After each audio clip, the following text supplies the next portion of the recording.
A couple, logistic items. We have, I think it's a 2.5-hour meeting today. We really look forward. It's supposed to be a primer session for future meetings. Really encourage questions. You can put your questions in the chat. You can raise your hand, and we'll take those questions as we go.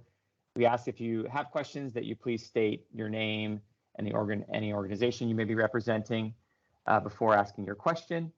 And we'll try to take those questions as we go, although we may take them at certain points in the slides, but we'll try to make sure we get to your questions in a timely manner to the extent possible.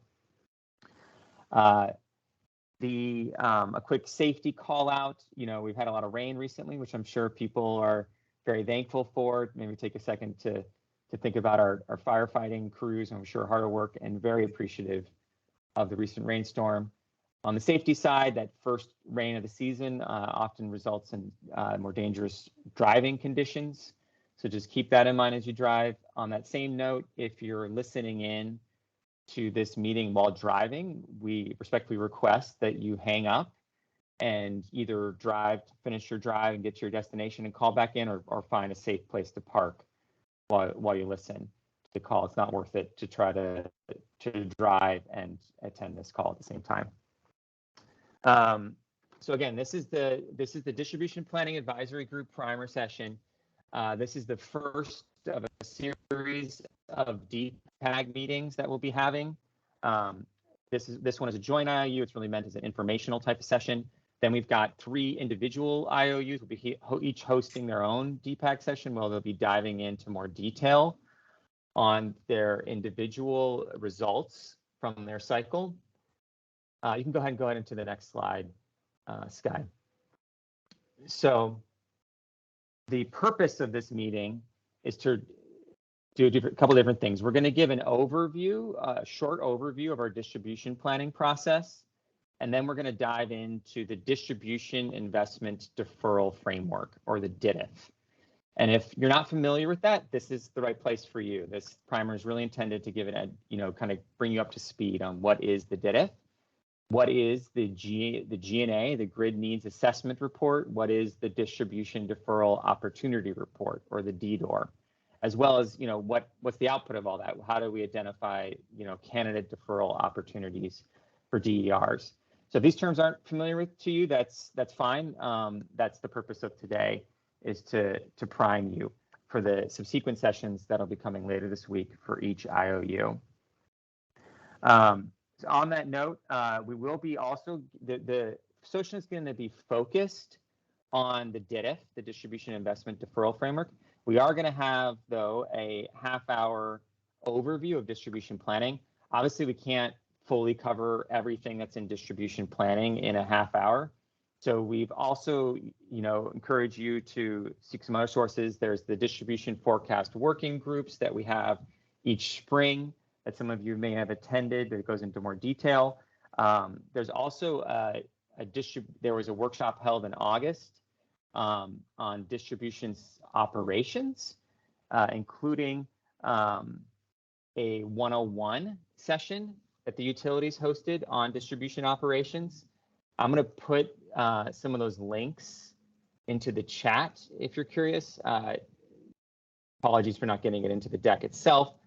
But there's basically a website that I'll put a link to, as well as a recording of that Distribution Operations 101 session, and a glossary of terms as well that you may find useful. So those are some additional resources that you can use. But today we'll be focused on the Distribution Investment Deferral Framework with an overview of distribution planning in the beginning. Let's see. This is also all part of track 1 of the High DER Future proceeding. And so with that, to give maybe some context on how that fits into the actual proceeding, and can I ask, if you're not speaking, if you please go on mute. But with that, maybe I'll turn it over to Energy Division staff if they want to add anything. So Gabe Petlin or Rob or whoever, you guys want to say a few words? Yeah, thanks, Bill. This is Gabe Petlin. Good morning, everyone. Thank you for joining. I supervise the grid planning, energy storage, and non-wires alternatives section, and really just want to thank the utilities for putting on this primer. I think we found it each year to be really, exactly as Bill said, a good place to get orientated to this process, which is complex. So I will just, let the presentation time go to that. But I did just want to briefly introduce some ED members who are either brand new, as in today, or recently new. You've already met Ramandeep Bagri. I think she was at the August workshop. But I do want to allow Fong Yu to introduce herself, who works in the Self-Generation Incentive Program. And also, I want to welcome Tyler Nam. He's also starting today in grid planning. He'll be working on the high DR proceeding with Ramandeep and with Rob and me. And maybe we can just have Tyler just briefly say hello and just tell us recently where you've come from, and you'll be hearing more from these team members as they get integrated into our work. So welcome, Tyler. Hello. I recently graduated from Cal Poly Pomona. Just got back from doing a little bit of traveling, and I'm excited to start here. Great, and maybe just tell us your degree from that university. Right, yeah, I graduated with a degree in mechanical engineering with an emphasis in renewable energy systems. Great, well, welcome aboard. It's literally your first hour on the job. So we're really happy to have you. And Fong, do you want to just say hello? And you work on the SGIP program, and a lot of people know that program, but they may not have had the chance to meet you as well. Hello, everyone. Apologize for the noise outside of the construction. Yes, I'm joined the grid planning team this year, and I graduated last year at the USF, the Energy System Management Program. And right now I'm working on the energy storage and SGIP program. Nice to meet you all. Great. And Rob, anything you want to add to kick off the meeting today? No, nothing for me. Looking forward to the meeting. Great. Well, back to you, Bill, and thanks again for putting this on. It's really helpful. Yeah, yes, thanks, and welcome to those of you who are joining. So if you just want to go to the next slide, I can quickly cover the agenda, and then we'll get into it. So as I said, we're going to start with overview of distribution planning process. Jennifer Goncalves will lead that session for us.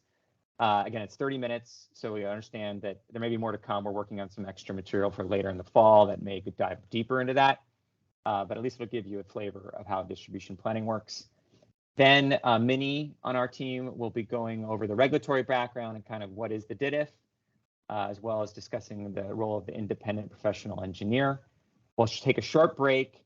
Then Iman will talk about the G&A and DDOR, and particularly the reports that were just filed that you may have seen. And then Lee will talk about the prioritization process. And then we'll wrap up the next steps and discuss basically what the upcoming DPAG workshops will be. So just a last reminder, in case you joined late, this workshop is being recorded. If you don't want to be recorded, we respectfully request that you drop off. But otherwise, just be aware that it's recorded. And then if you have questions, please put them in chat. Feel free to raise your hand, state your name and organization before you go. Also ask that you stay on mute if you're not speaking. And with that, I will turn it over to Jennifer Goncalves. Thanks, Jennifer. Thank you, Bill. So I'm Jennifer Goncalves. I'm one of the supervisors in distribution electric planning, and we're going to talk real high level about the distribution planning process. So thank you. All right, so next slide. Perfect. So I'm going to assume not a whole lot of knowledge about the electric system. This is a picture of different parts and pieces, and we're going to talk about specifically what is the distribution planning process and what it isn't. So here is the electric system. If you kind of think of it like a circulatory system in the human body, we have our bulk generation, multiple units, which would be like multiple hearts, your transmission, which is your arteries, your major arteries, and then we get down to the substation, transmission substation, distribution substation, distribution lines, and then customers. So transmission is, of course, very high voltages.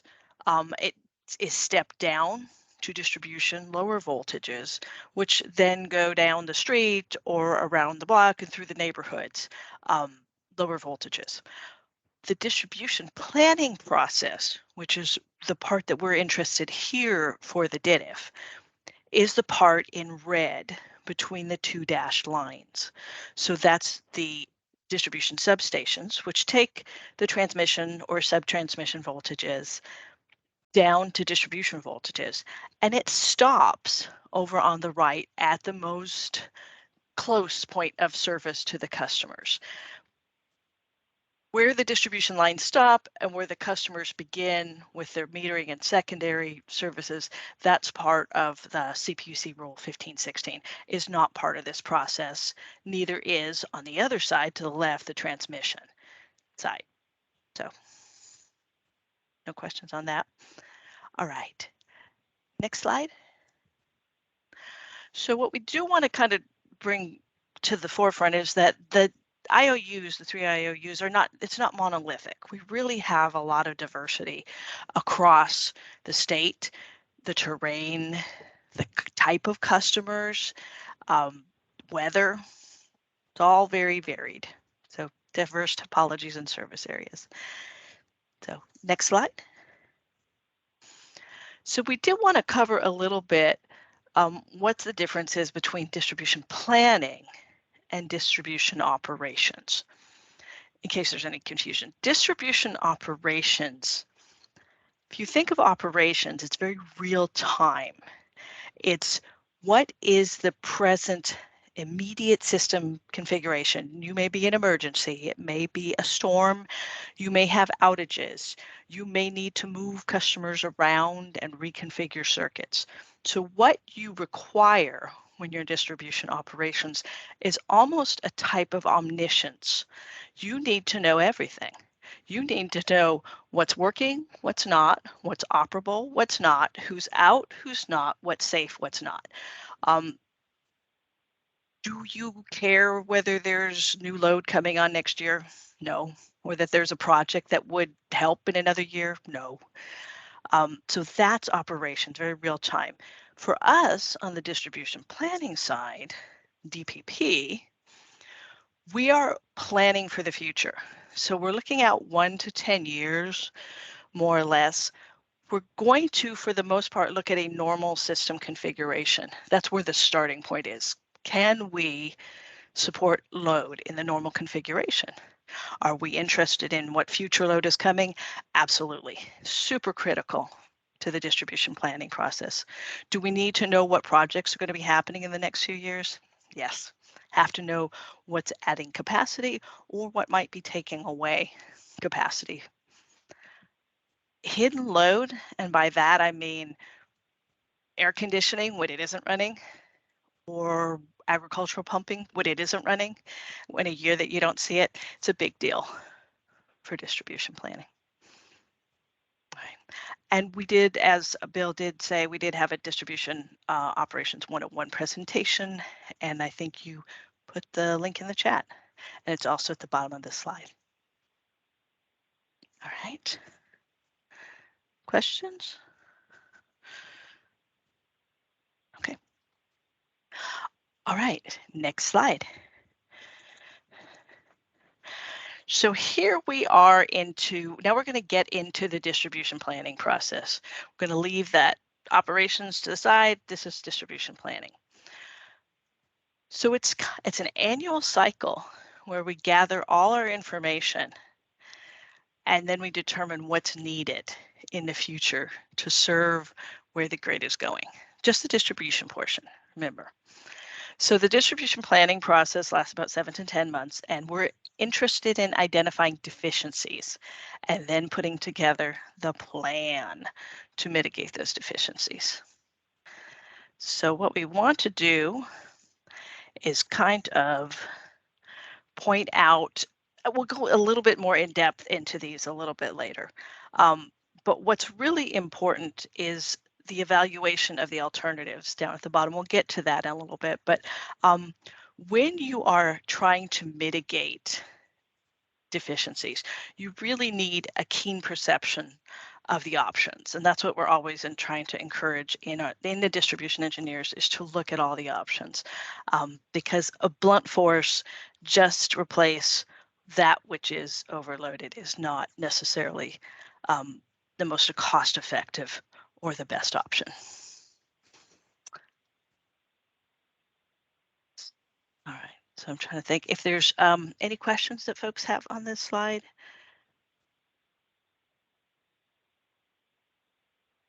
Right, we'll go into each of these a little bit more in the next slide. Go ahead, Scott. Just mention, yeah. Jennifer, it's really Yeah. just there's no bad questions. So we do encourage questions, and that's how learning happens. So I won't pressure anyone, but just don't feel shy about asking. There's never a bad question.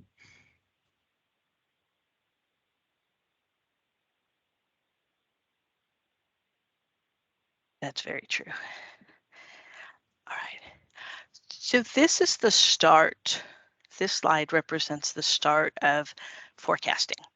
So in the distribution planning process, we are forecasting the growth of load as well as the growth of DERs. So this growth, not what exists, that's already part of the system, but what is going to happen in the future.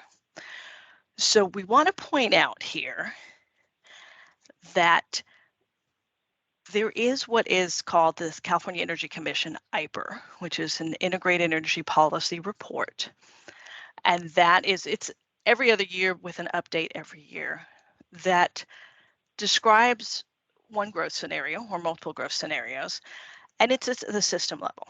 So you could consider that a top-down forecast where you're getting information at the system and you disaggregate it down to individual circuits.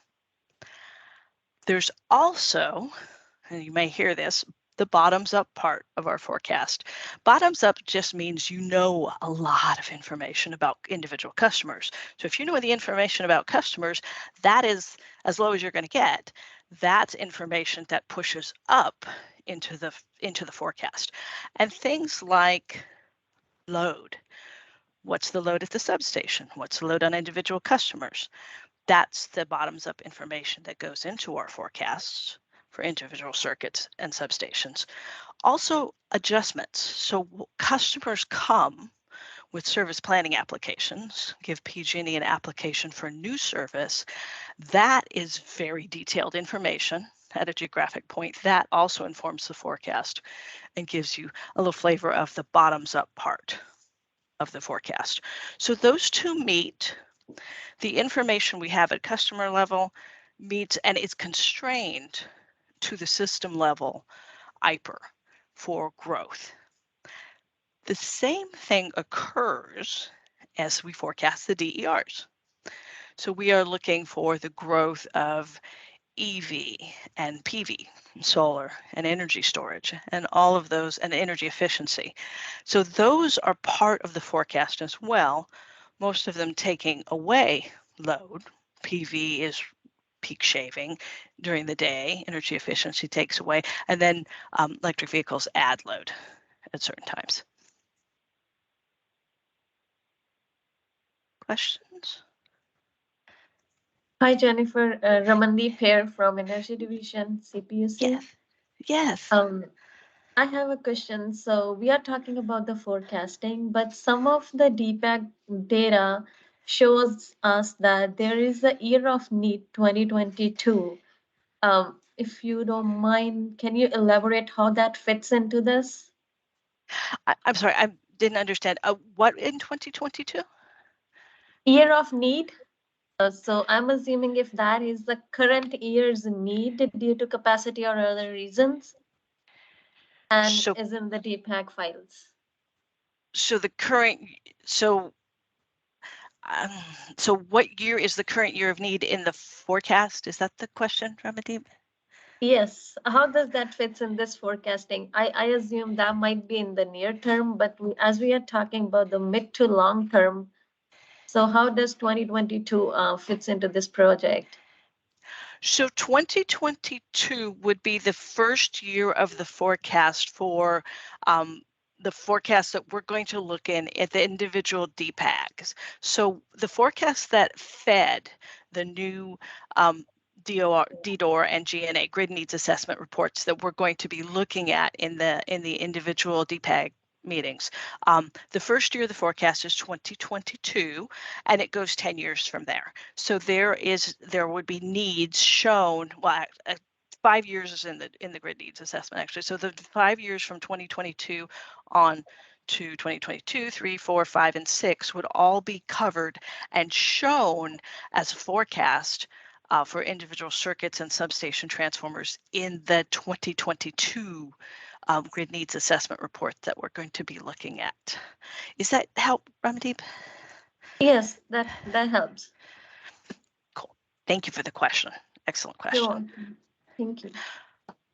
So the forecasts we do produce go out 10 years, but the projects that we're really interested in and that we're looking at are in the first 5 years of that forecast, because once you go out past 5 years, there's a great deal of uncertainty in the forecast. Long-term economic models are not always real clear once you get out past 5 years, but the midterm 5-year forecast is what we're really looking at for the grid needs assessment. Other questions? All right, we can hit the next slide.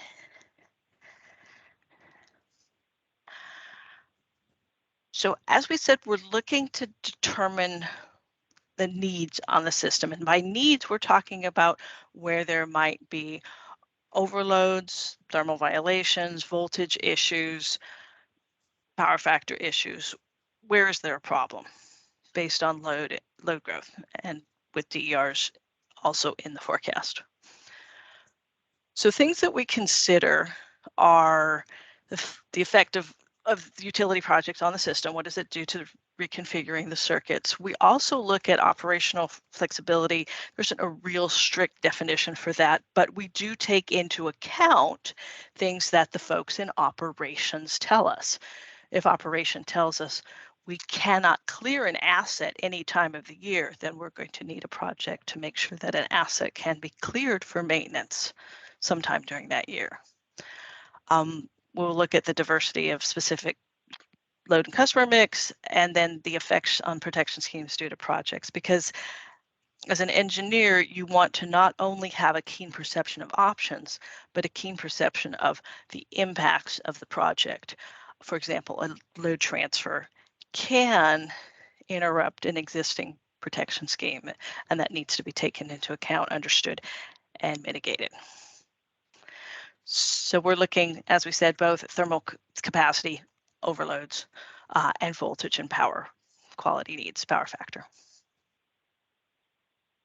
Question? All right, Sky, we can go to the next slide. All right. So looking at remember how we were looking at the picture of the system, the distribution system, kind of started on that left-hand dashed line at the substation. So this is the substation that takes it from transmission voltages, those very high voltages or subtransmission voltages, down to distribution voltages, what we see out in the street, underground in the street, overhead, down our neighborhoods. At that substation, there are individual pieces of equipment, and we need to see how they're going to be loaded. So we will compare the existing capacity of that substation equipment, substation bank, that's a substation transformer, but we'll call it a bank. And we'll also look at the circuit breakers, equipment inside the substation. So we'll spend some time looking at when do we have the need, How large is that need? And then we will look at the accuracy of that. We'll look at, does that make sense given the historic loading that we've seen? Is it an anomaly due to a weather pattern? What's the mix of customers and what's coming? EV, is it downtown? Is it a port? Are there going to be a lot of new subdivisions? Are we going to see a lot of data centers? So that's always that local knowledge where you ask yourself what could be happening here, as well as information that you gather from customers that come with inquiries. I am a customer and I am interested in knowing how much capacity there is in this location. So that tells you something about interest, customer interest. All right, questions? All right, go ahead, Sky. So now we're going to go a little further out. If you remember the system diagram, we're going to work our way towards the customer side. This is the distribution circuit. So we're talking the lower voltages that goes out. So in our system model, if we use our own circulatory system, this would be the fingers and the blood vessels that go out to your fingers. So we're going to look at basically the equipment on the circuit, and we're going to say, do we have overload? Do we have a voltage issue? So we're determining the overloaded circuits. We'll also look at, do we have the ability to transfer in emergencies? Can we clear equipment that needs to be cleared for maintenance? So we need granular information as part of the planning process. We need to know what's coming and what's changing. So an example of a change in customer loads might be these near coastal areas or coastal areas. When I think of Monterey, I think of San Francisco, I think of Cambria. Those areas don't have air conditioning. After this heat spell, we might see a lot more people wanting air conditioning because it got to be very warm in some of those houses. And it depends on how much heat you can tolerate. So I'm thinking that's a change in existing customer loads that we're going to have to be on the lookout for. All right. So those are some of the things we'll be looking for as we go forward in our forecasts. All right.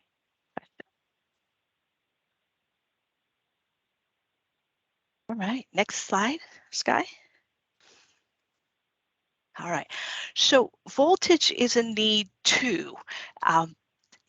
Not only having enough capacity so that you don't overload a conductor, a piece of distribution circuitry, that's not enough. You also need to make sure that voltage is acceptable. Unbalance between phases is acceptable. It is not good for pumps and motors to be running when voltage is low. So that's why there are rules about how the voltage has to be on the circuit. So as part of the annual distribution planning process, we will look at voltage to supply the load, and we'll also look at reactive power, power factor. Motors, devices that have a lot of magnetism in part of how they operate tend to have a poor power factor, and you can inefficiently use your assets if you don't correct for that. So we do need to make sure that we're correcting for poor power factor using capacitors. Questions on that?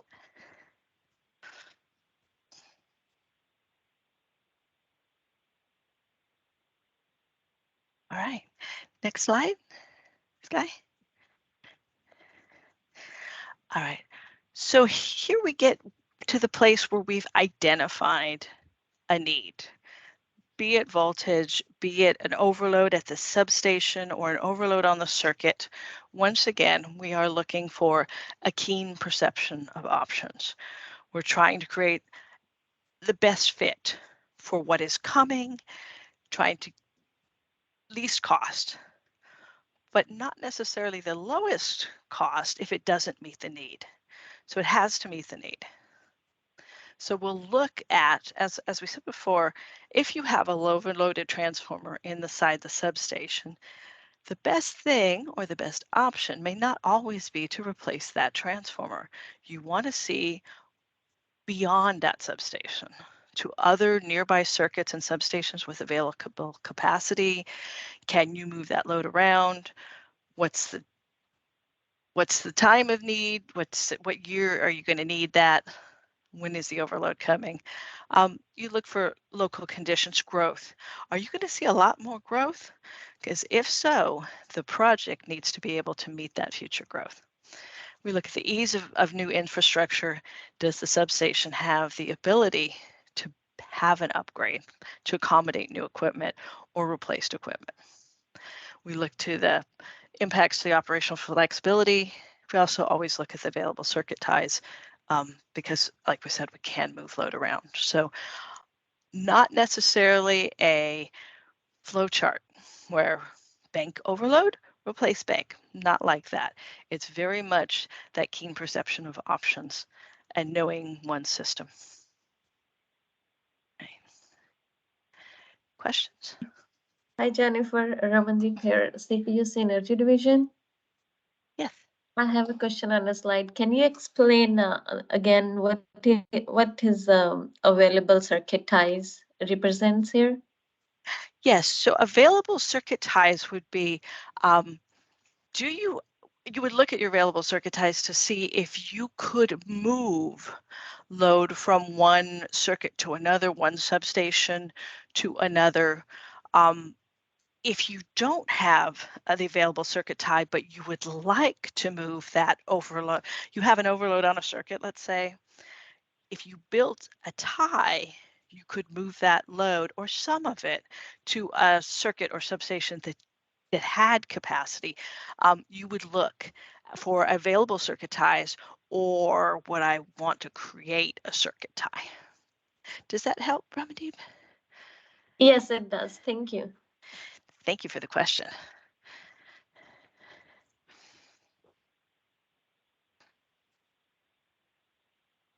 Right. Next slide, Sky. So if you remember at the beginning when we talked about the IPER, so we talked about the California Energy Commission Integrated Energy Policy Report. That is the constraint on the forecast. That sets our system level forecast for all of these, the load and the DERs mentioned here. This forecast that we're going to see in all of the DPAC meetings, which we said was the first forecast year was 2022, use these IPERs. So the difference between this and previous forecasts was that transportation electrification, we use the high transportation electrification IPER. So a larger adoption of vehicles, more consistent with some of the regulatory policy in the state of California. The remaining load and DERs were held at mid, or energy efficiency is mid-low. So that was the real difference between what you're going to see in the DPAGs for the forecasts from previous years. Questions?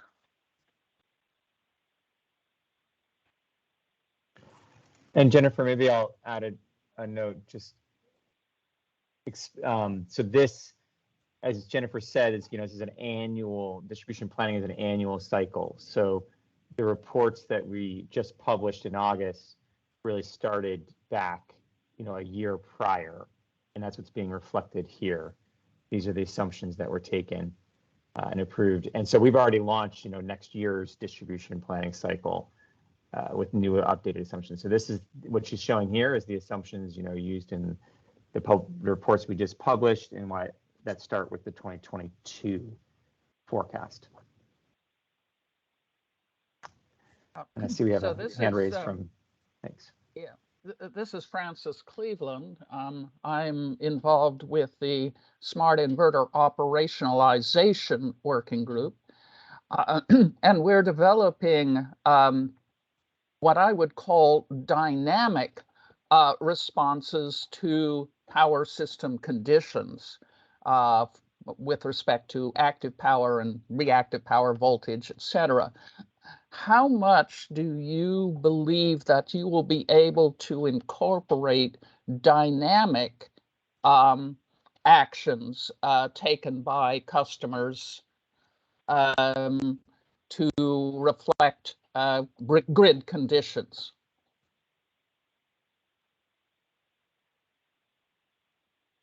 So I'll go ahead and start, and then maybe Bill, you might have more thoughts on it. In the planning process, it's a little bit of a look in the rearview mirror. For example, the starting point for our forecast is always the most recently recorded historic peak. So in that sense, we kind of, it's baked in how customers behave. This year is going to be very interesting because we had quite a heat spell in September, but yet customers really, really listened to the warnings and the advisements. Please curtail. We need you. We don't want rotating outages.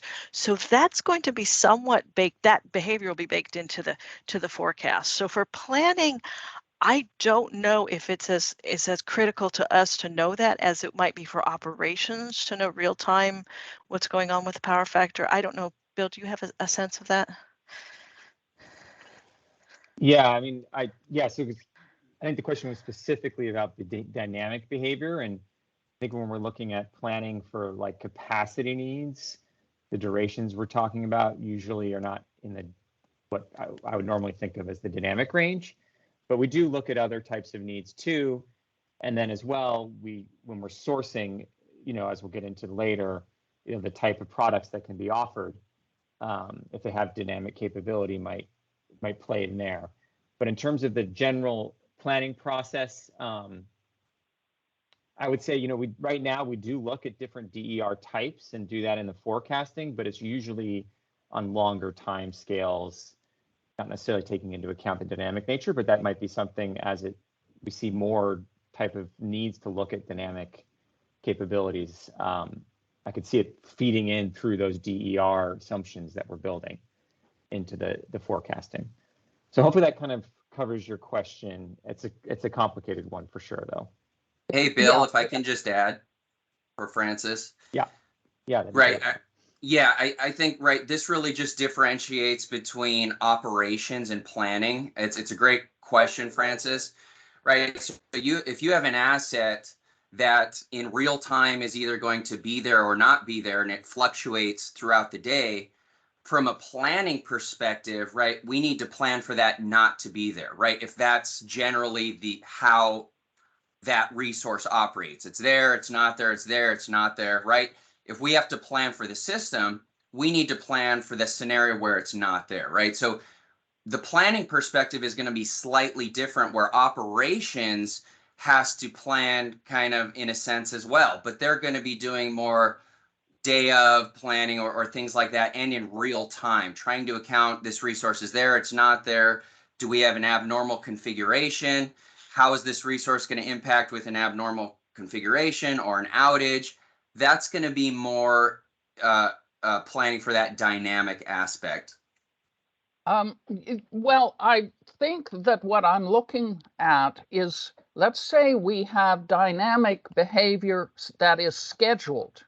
So there is a contract with the clients that they are requested to either limit generation export or limit load import. And if we have those kinds of contracts, then it is a matter of planning in the future, because you aren't looking necessarily at, quote, worst case anymore. You're looking at moderated or mitigated for worst case, as well as, and I know this is taking place, trying to update what is worst case on a monthly basis rather than a yearly 5-year type basis.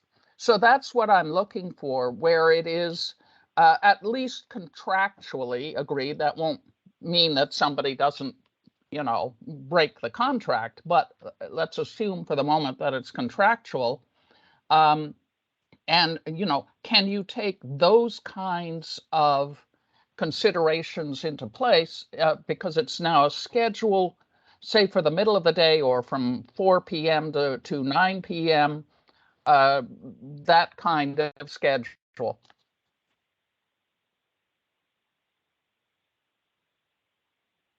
So yeah, so I'm happy to take a first pass at that. Yeah, understood. So when you're talking about dynamic, but we're really talking about a long-term dynamic behavior. So, I would say that probably the distribution forecast working group where we go through the different DER types is where I would see the place where this would play in. So each of those types have assumed profiles associated with them. So to the extent that you now have a long-term contract that's going to change the behavioral aspects of that type of DER, that's how that seems the natural place for it to flow in to how the distribution planning process would work and the assumptions behind it. But this is probably a pretty complicated topic, so something we should probably continue to coordinate on. And I know that track 3 is really diving into a lot of these things, so we could probably use to continue that coordination. Jennifer or Matt, do you have anything else to kind of add? But that's my initial thought. Yeah, just one thing to add for Francis, and in a sense, we are doing that, through the RFO process and the DIDF process that we have today. So, right, let's say, Francis, we do have a grid need, right, a thermal overload, right? We identify that, it goes through the RFO process. If it passes the criteria, the screening criteria, we will then go to solicitation, we go through the process, and essentially we would create a contract with this party to mitigate that need. So in a sense, we are facilitating that through this process. We would no longer move forward at that time with our traditional wire solution. So our planning process would account for that through this whole DIDF process, right? So we would have that mitigated through this contract mechanism, and then the planning process would accommodate that in the way we plan, because we would no longer be moving forward at that time because we had a contract in place and we went through this solicitation and have this resource to mitigate that need. So I get what you're saying in a future, right, where it's dynamic and we have a lot of these, right? Then at that time, there could be additional considerations to the planning process. But on a smaller scale through the DIDF, we do facilitate that today. Yeah, and I think Gabe just said it's looking for persistent dynamic behavior that can be baked into the planning. I think that's a very good point, that should be part of the planning, so it's not just the net capability of say DER. It's how it might be mitigated or scheduled to meet different requirements. It could definitely decrease the cost of wire solutions, is the reason why I think it is important. Great, thanks. Yeah, and I agree with Gabe's chat as well. We have Susanna, you have your hand raised. You've been waiting. Thanks. Yeah, thank you. I hope you can all hear me. I'm Susanna Churchill with Vote Solar. I'm just interested, on the last slide, you were talking about how when there's a need on a distribution circuit, when there's anticipated added load, there would be wire solutions proposed by the engineers. And I'm just interested in when and how non-wires alternatives are considered as alternatives there. So that's a good question, Susanna. So they are considered mainly through this this process, this distribution, basically the whole DIDF grid needs assessment and solicitation process. But we also do look at it when we're looking at the project itself. When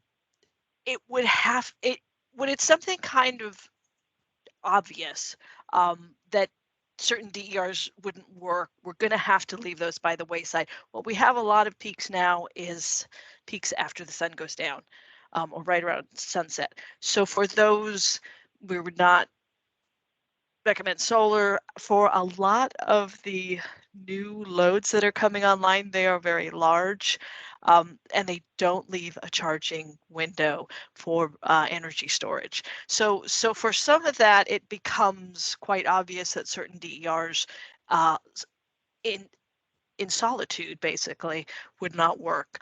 But combinations should also be studied. That can be a little bit more complex, but it has to be cost effective as well. So yeah.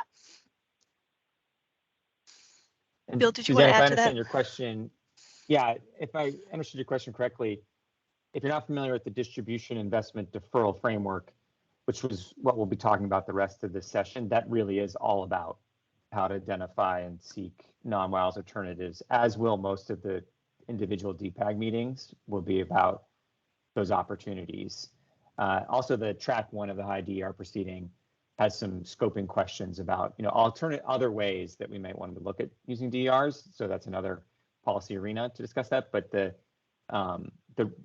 what we're talking about this first half hour is distribution planning, but the rest of this is all really about the DERs. Okay, thank you. So Rob, thanks for waiting. Do you want to go ahead? Yeah. Hey, so I thought Francis's question was really a good one, and it made me think about the procurement options we've got. It skips us ahead a bit, and you're going to spend one slide on this. I see it's slide 37. But I think it's worth noting, and I'd like to get a little discussion going, that we have 3 types of procurements. One of them is the RFO, which was brought up, the request for offers. Another one is the standard offer contract, the SOC. Both of those are focused at front of the meter, larger scale DERs, and we've seen almost entirely those have been battery storage systems. The SOC be only a streamlined process, I guess, in comparison to RFO. That's the main difference.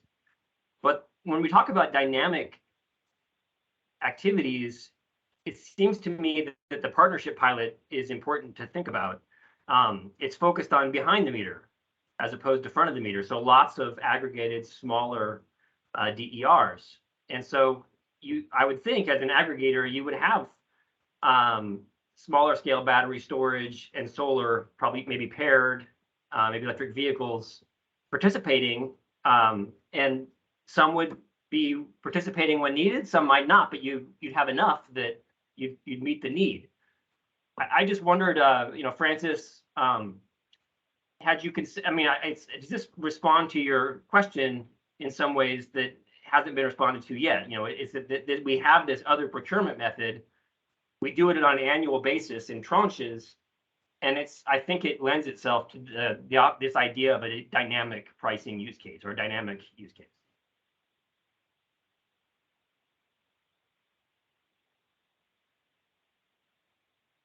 So that's back to Francis or the utilities, because I just feel like this should have come up in the response to Francis, and if not, I'm just kind of wondering why it wouldn't apply.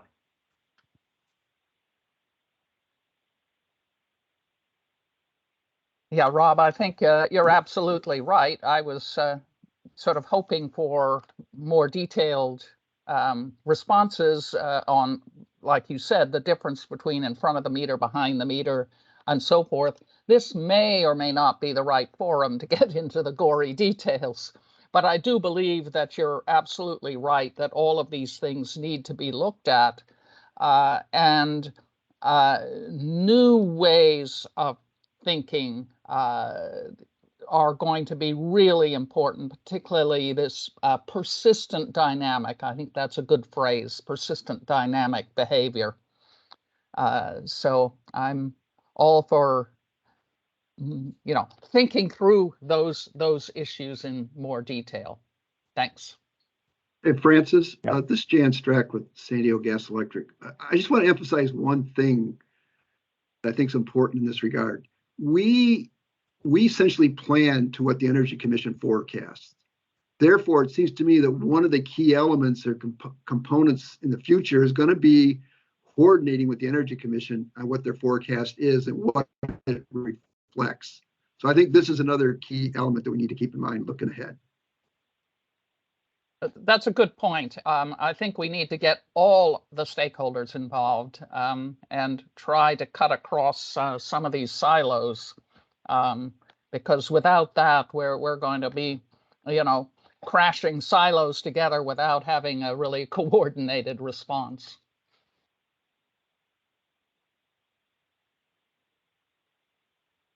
Great, And thanks. Jan, what do you think about the partnership pilot? I mean, as a response to Francis' question, do you think it's more applicable in some ways than the RFO? If not, why not? I'm just kind of curious, how we could bring up the partnership pilot, this procurement in smaller tranches focused to behind the meter in response to the important topic Francis brought up. I guess I don't have any specific thoughts about that. I mean, when we approach any of these pilots, although we have to divide between in front of the meter, behind the meter, we're pretty technology agnostic. So somebody can come to us with a proposal that makes sense and works and is cost effective, we're all in. Yeah, and so regarding sourcing mechanisms, we do have a slide or so, I think if you said at the end, Rob, about this. And then certainly the individual DPAG meetings will be going into each in detail, like thinking which projects are best. The partnership pilot, as you said, is targeted at behind the meter. So to the extent that, we're trying to make use of behind the meter resources and their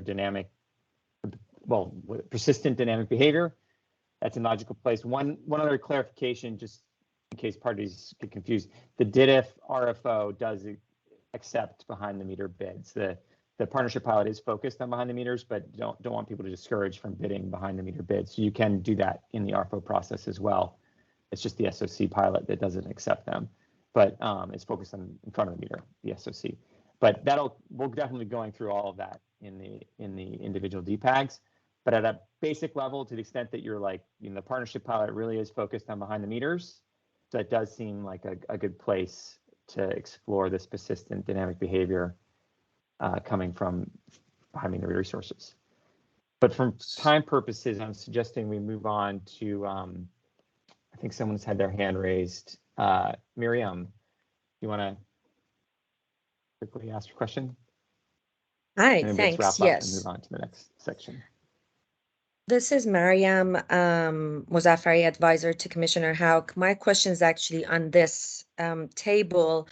So this table shows the demand response only on the load modifying side, rightfully excluding the supply side DR. My understanding is that CEC does not do the same differentiation for solar PV energy storage and EVs.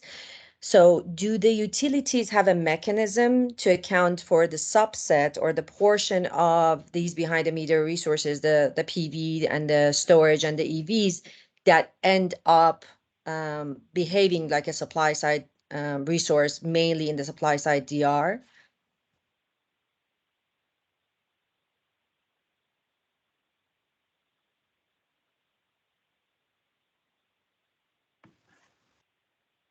So Jennifer, I don't know if you want to have try to take that. I have to say I didn't fully follow the question, so I might need you to repeat it, or unless Jennifer, you.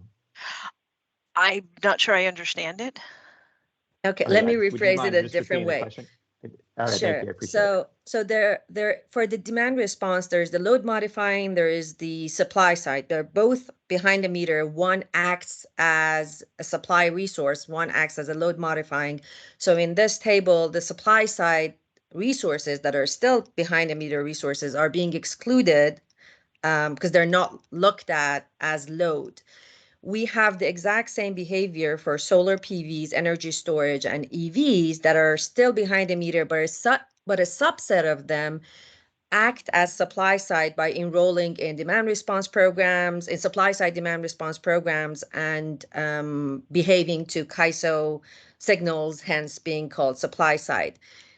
Are the utilities looking at accounting for that subset just the way we do for demand response for conventional traditional demand response, or are we just assuming that all of the solar PV energy storage and EVs are acting as load modifying? They're all on the load, they're doing nothing on the supply, which is not the case. So my question is there a mechanism at the IOUs to account for that subset?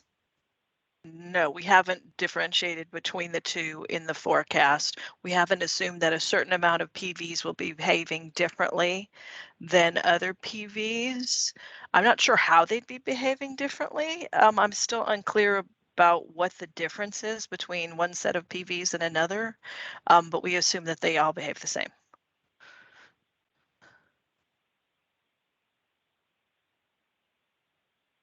Yeah, and just and similarly, the numbers from this are all coming from the CCIPER. That isn't that may be clear already. And then I don't think that has broken it down into two different groups, but that may be something to bring up in that proceeding as well. If that were adopted there, it might make it easier for us to roll that into the distribution planning. Yeah, Bill, I think that's a good point, and for stakeholders, right? The importance of the CEC forecast itself. This is the mechanism that the IOUs have at their disposal for planning, right? So whether it's this particular item or it's a component of TE, right? We get CARB regulations changed, right? That is why it's always critical that we advocate and try and have the best CEC forecast possible. So just looking at this year that you're looking at your screen, right, in comparison to the TE component, that might be what we just finalized for the 2023 process, right? You'll see those are quite different if you compare those. So I think each year there's additional refinements made to the CEC forecast, but for stakeholders, it's very important and critical we have an accurate CEC forecast. All right, Marian, thanks for the question. Did you have any follow-up on it? No, thank you. That answers my question. Thank you. Great, thank you. Well, I think we're probably a little behind time, so I suggest we move on. Thank you all for the questions. Great to have so many questions. This is all about learning, so I really do appreciate it. So Minnie, I will turn it over to you. Thank you, Bill. Good morning, folks. I am Minnie Damodaran from PG&E, a grid innovation engineer under integrated grid planning within PG&E. I will be going over some of the regulatory background as well as overview of the entire distribution investment deferral framework. I'm going to turn off my video so I don't have any internet issues here. Moving on to the next slide. All right. Before we jump into the regulatory background, I would like to go over what is distribution investment deferral framework. I know it's a mouthful, and so we use the term DIDF to make it simple. The distribution investment deferral framework, it's a means to identify opportunities for distribution energy resources, or DERs, to defer the traditional distribution projects that we just discussed previously. This is one of the framework that was established. It began way back in 2018, based on the decision that came up, decision 1802-004, and which dealt with all the policy issues under subtract 3. At the moment, the DRP is closed, but a lot of the framework that was laid out and the procedures and the process is still carried over annually. And so I'm going to go into various details later. But this is an annual effort which follows distribution planning cycle that Jennifer just went over. And it goes over all the detailed process. It incorporates During the DPAG, we actually go through the annual, reports that we put together, and we incorporate feedback from the DPAG members, including independent engineers. We have energy division staff, market participants, and external stakeholders. And DIDF, it provides a transparent and adaptable method to provide opportunities for DERs. We'll go over that in the next few slides. And since the program or the cycle started in 2018, 2022 has been the fifth annual cycle of the DIDF program that has been in place. Let's move on to the next slide. All right, I know this is a very busy slide, but it captures a lot of the DIDF process and the entire framework. So I'll go very slowly. And please stop me if you have any questions, and I'm going to let Sky or others monitor the chat because I'm not looking at that. And then we can answer the questions. So to begin with, we start off with the annual capacity planning within the distribution planning. And once the planning is done, we actually look at how this can be, it starts all the way from the planning and ends at the DER implementation phase all the way to the end. So that's the entire cycle, right from the top boxes to the bottom boxes. So we start off with the August 15th deadline that we just submitted our grid needs assessment. For short, we call it GNA. This is where the various grid needs such as capacity, voltage support, reliability, resiliency, all this is captured in that report. And then it's done annually, and it's published on an annual basis by all the California IOUs, including PG&E, SCE, and San Diego Gas and Electric. After the grid needs assessment is published or reported or captured, we capture all the needs. The next step, of course, is to figure out how do we mitigate these needs. And we go through our planned investments or traditional projects. Once those are then captured, we look at various options, and we screens based on what is immediate, what projects need to get done, and then we move on with the next set of projects that are filtered out or screened out. We call them candidate deferral opportunities. Once those candidate deferral opportunities are identified, we then go through a process called prioritization, where we would prioritize the candidate deferrals to make sure that these can then be outsourced or sourced for various sourcing mechanisms. And we use three major metrics to come up with the prioritization. We look at cost effectiveness, forecast certainty, and also the market assessment. So there are three major metrics that's applied to the candidate deferral opportunities to come up with a prioritized list of candidates. Once we get those candidate deferral opportunities, we have three major sourcing mechanisms, which have already been brought earlier by Rob and others. We have what we call the DIDF RFO, which is technology neutral. We look at both in front of the meter or behind the meter. And then we have the second mechanism, which is the standard offer contract, which we look at in front of the meter options and very streamlined and quick. So we have that in place as well. And we have the third mechanism, which is the partnership pilot, which is the behind the meter DER solution. I know we've been using the word DER, but distribution energy resources. So we are looking for any solutions from DERs that can mitigate these planned investments that we have already in place, mitigate the needs that have been solved by the planned investments. As we speak, we actually launched our DIDF RFO on the 15th. Which is last week for both DIDF RFO as well as the SOC RFO. We will be going on and finishing up the rest of the procedure of bringing up the webinar and such next week. Each IOUs will go through these details in their individual DPAG meetings. Right now, this week, I believe we have multiple DPAG meetings set by various IOUs. And we also have a lot of regulatory documents and procedures that we follow. And I'm not going to go into the details, but that's what is laid out in the bottom half of this slide.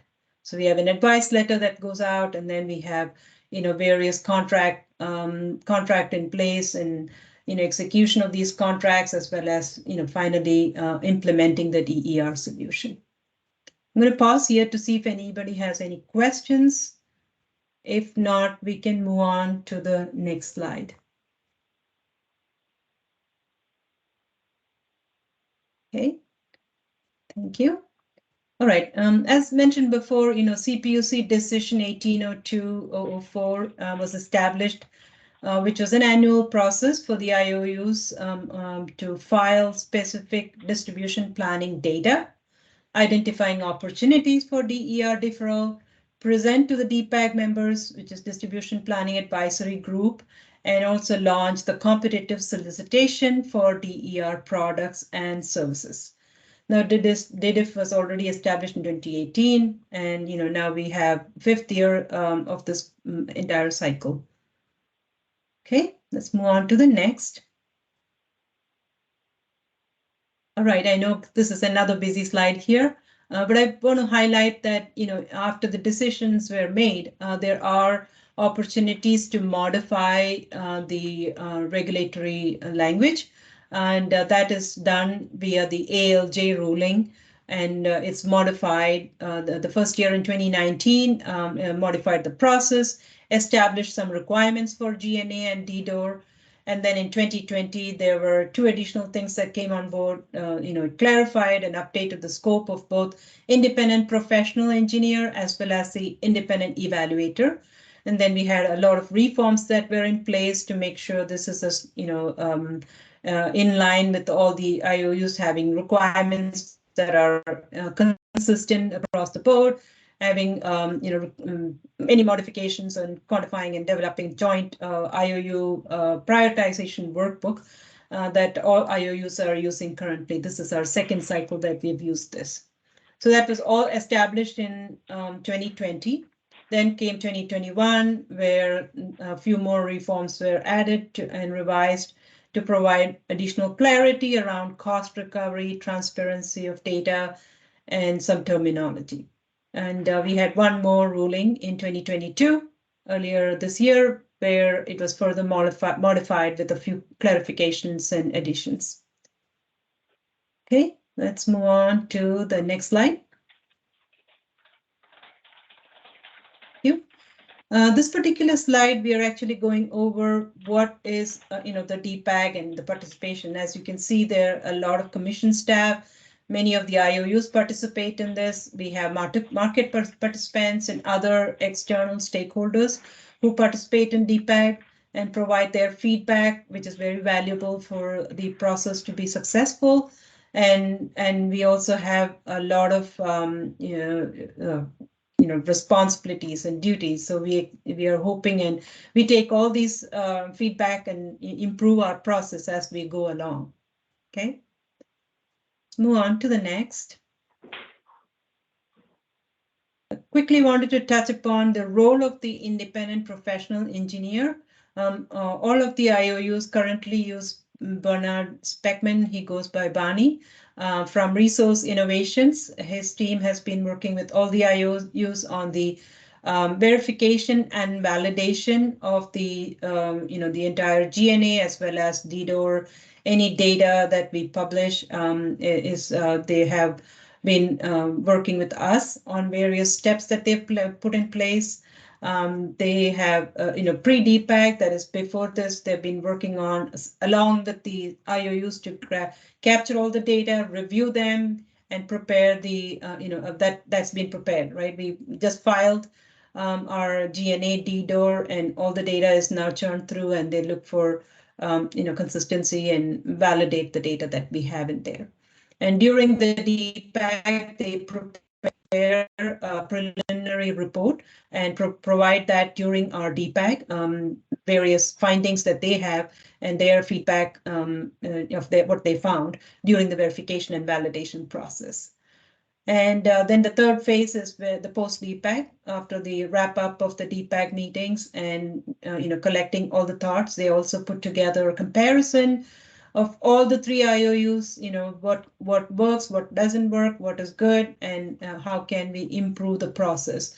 And some recommendations are provided to improve these. And these are then finally come up as reforms, and we incorporate in the process. There's one last thing they do coordinate with the independent evaluator, who's also working with the IOUs. And I believe all IOUs have different independent evaluators that we work with to discuss details on the DERs and the contracts and such. Okay. I'm going to pause here. If there are no questions, we can move on. Okay, I believe this is the point where I hand it over to or do we have a break in between? I think we've been on it for a while, so we probably will take a 10-minute break, come back, and Iman is going to go over the grid needs assessment and the distribution deferral opportunity report overview. There are no questions. I am going to stop and we can go on a break. So thank you. Thanks, Minnie.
Hello, folks.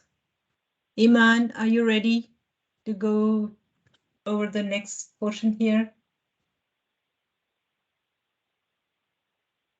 You're on mute.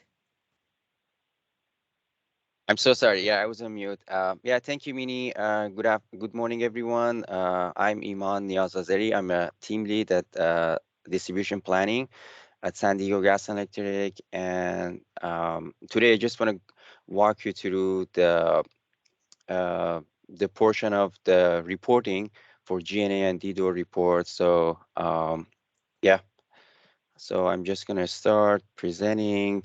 All right, so basically, grid needs assessment, for short, we call it G&A, and distribution deferral opportunity report, shortly we call it DDOR.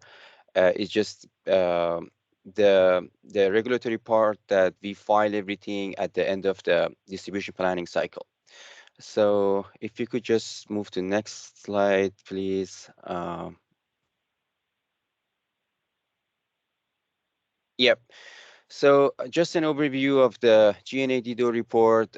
So the main purpose of the G&A DDOR report is to just identify the distribution and subtransmission needs, or we call it deficiencies, and their associated projects that fall under one of these four categories. So basically, we look at a capacity, distribution service, look at the voltage support, also reliability and resiliency.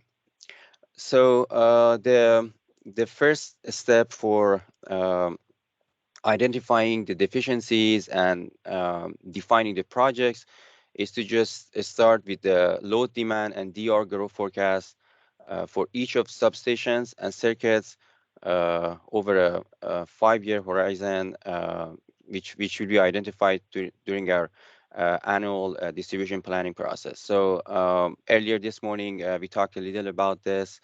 So I'm not going to get into details of this. So this is basically how we identify the grid needs based on the deficiencies, and we define projects. So the G&A DDOR reports are annually submitted per the CPUC decision 1802-004. And as we mentioned earlier this morning, there has been several reforms coming after this, just try to improve the G&A DDOR process.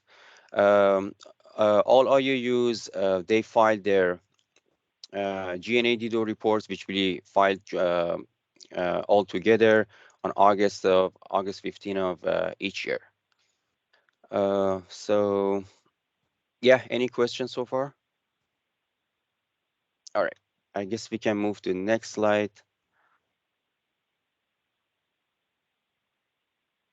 All right, thank you.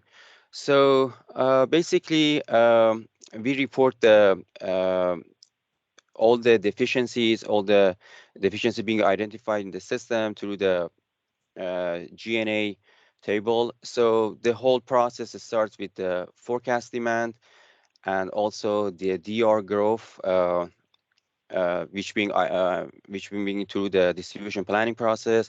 And based of these forecast and demand, and based of the capacity system, we come up with the deficiency being identified in the system.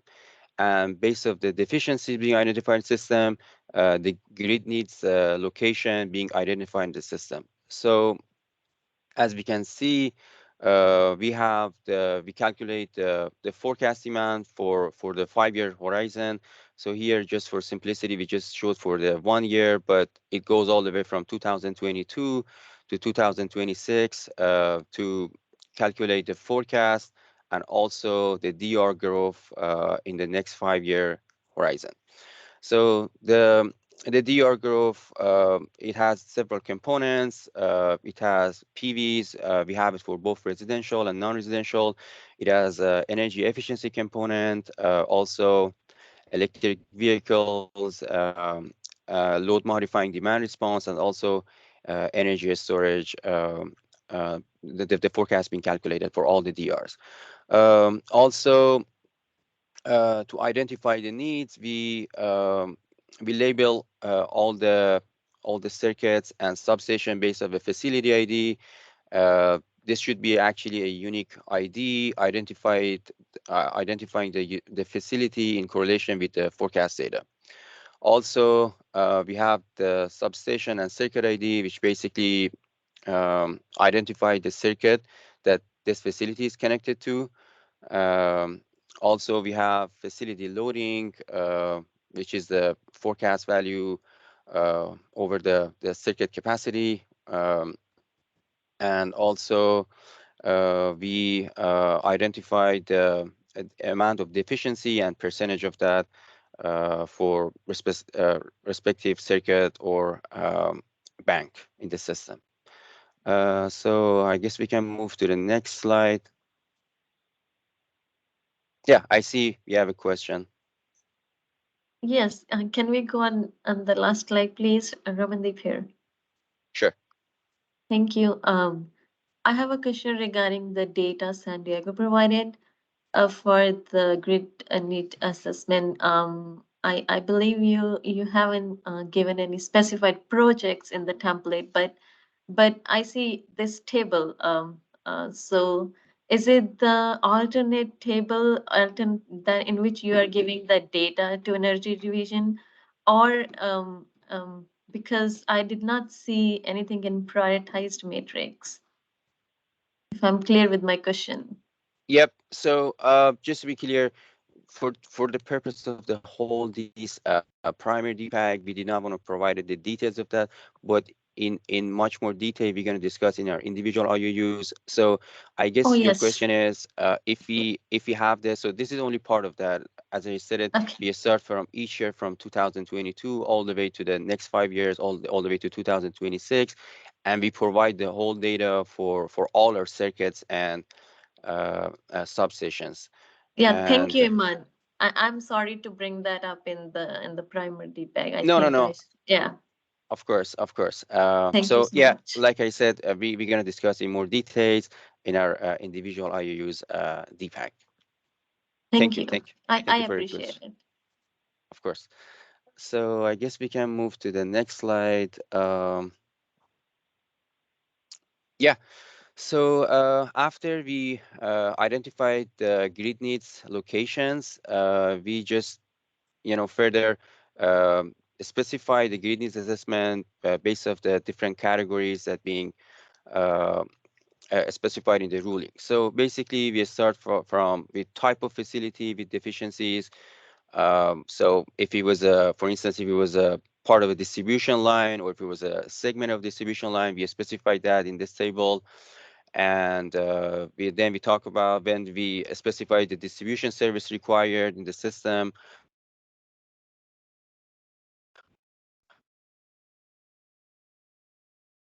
Also, look at the time of the upgrade. So based off the needs that are being identified, the planning engineers, they come up with a an estimate of a good estimate of when the needs being satisfied and the system being upgraded. Also, we look at the rating of the system. Also the loading of the system. Based off the capacity of the system, we can calculate the loading of the system, and also the efficiency. So like I said, these are going to be more explained in the detailed DPAG, and it's going to be identified based off the different circuits and banks in the system. So yeah, I guess we can move to the next slide. So so far we just explained the grid needs assessment. After that, we move to the distribution deferral opportunity report. Basically, in this step, we define the projects that corresponding to the needs identified in the system. So basically, there are some projects, some of the needs that could be identified and resolved by some simple minimal cost operational like operational activities like load transfer or phase balancing. So those type of needs will not fall under the distribution deferral opportunity report. We just only look at the projects that could be resolved with the wire solution, or in the future maybe we have the opportunity to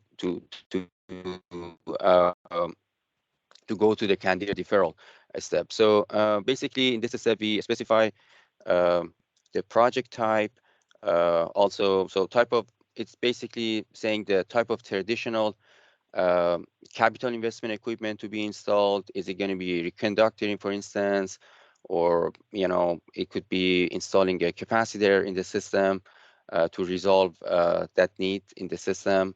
The next one we identify is a project description.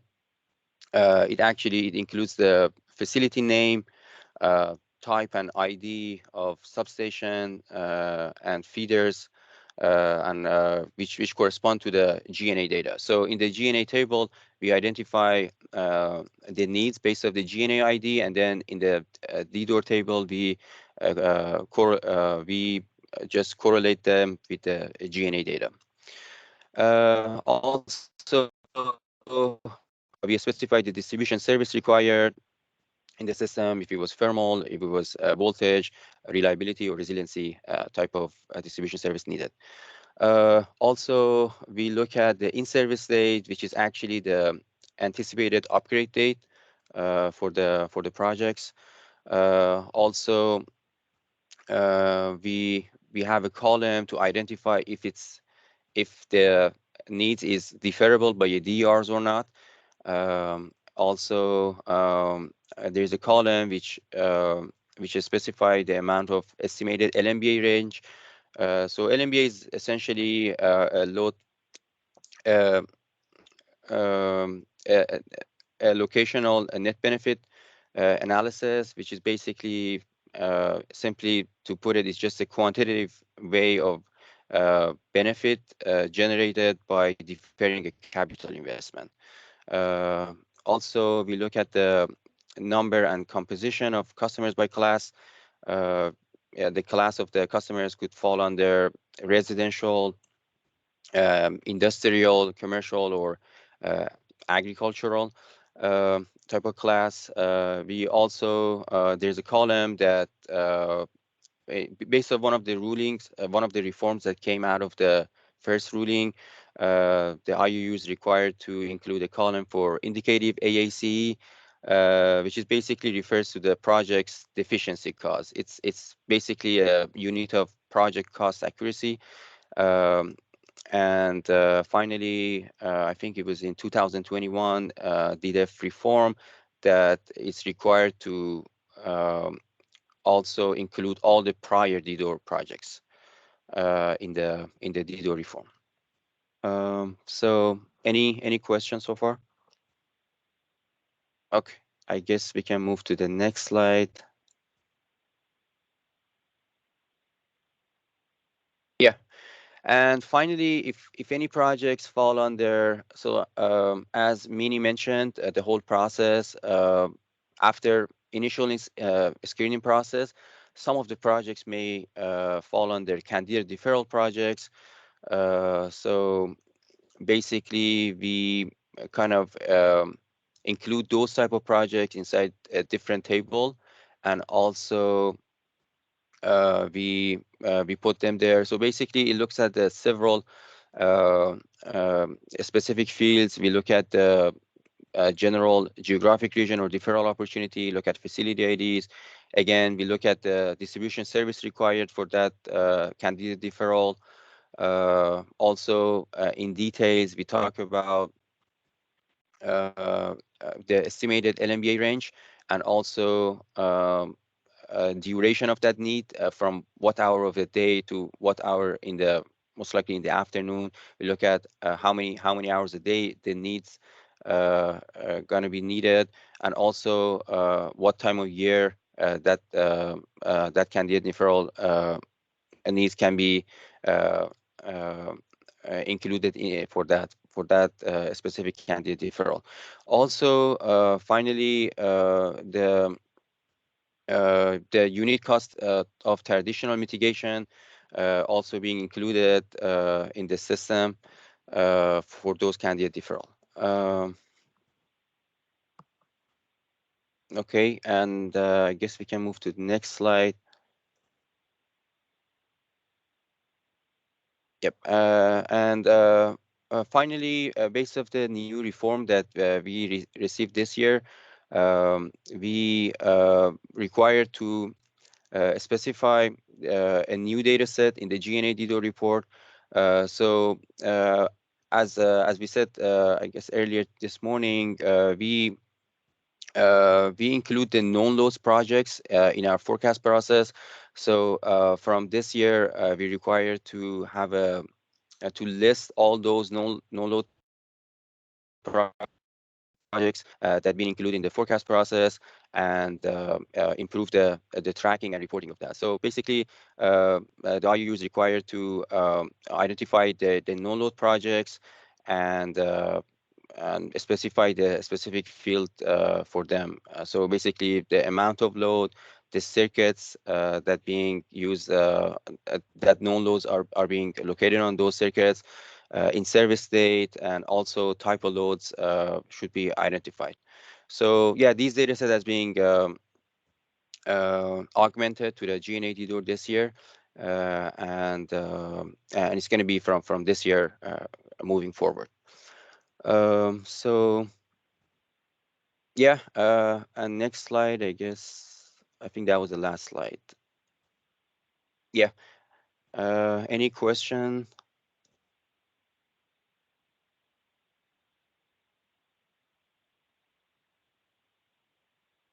Hey, Iman, great job. This is Matt Belden. Just one quick comment. Just to clarify, I know there was a question about this. Just right, I think for reference in the G&A filings, right, you'll see attachments. Within those attachments, you'll see all the associated information. So the G&A, right, you'll see the circuits with their associated loading, as well as the DDOR, right, the associated attachments. You'll see the tables which list the projects. And now what we're going to get into now is the prioritization metrics, right? So I won't get too into it. We're going to cover it on these slides, but there's a criteria that's followed for that. Those candidate deferrals would then go into this prioritization metric. So that would be only if a utility had candidate deferrals. So just wanted to give that high level overview before. Thank you. Thank you very much.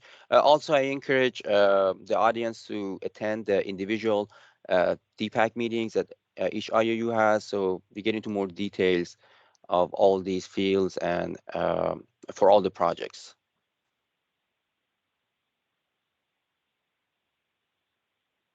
Yep, thank you. So if there is no other question, I think I can pass it over to Zhu.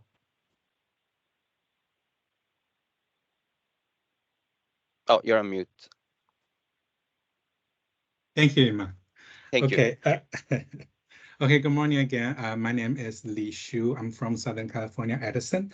So in the next half an hour-ish, I will be providing a quick overview about how utilities prioritize our candidate deferral projects. So next slide, please. Okay, so this is a flowchart that in a different form of the process chart that Minnie just presented before. So I'm not going to spend too much time on it, but basically what you're looking at is from top down is utility first identify grid needs and then propose project planning investment to mitigate those needs. And then we're going to do a initial deferral screen, which is the technical and timing screens here. We're going to perform the initial deferral screen to filter down the candidate deferral project. It's a short list of projects.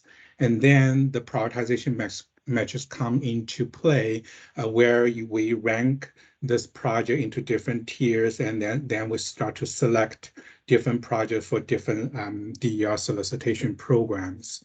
And then the blue line, the green line on the right basically tells you some projects some solicitation we need to file advice letter to request for approval, and then some project we actually will launch directly on actually was earlier, actually last week on September 15th. So that's kind of really similar to what Mini just talked about. The reason I'm going to show this just kind of show where this prioritization metrics play a role in this entire process, and then how this is important because it kind of give you an idea why we are picking particular projects for particular sort of like reasons, right?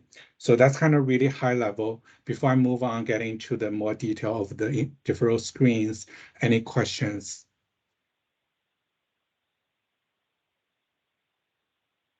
All right, hearing none. And next slide, please.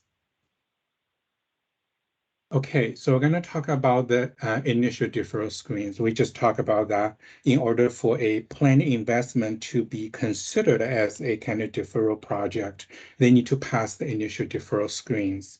There are two screens we're going to do. The first one is technical screen. This technical screen basically evaluates whether DERs can provide the required service that we need. And then both Iman and Mini has talked about that. We are looking at 4 different categories of needs. One is the capacity service, one is voltage support, and also one is the back-tie reliability service, and also the microgrid resiliency service. So we are looking at those 4 categories.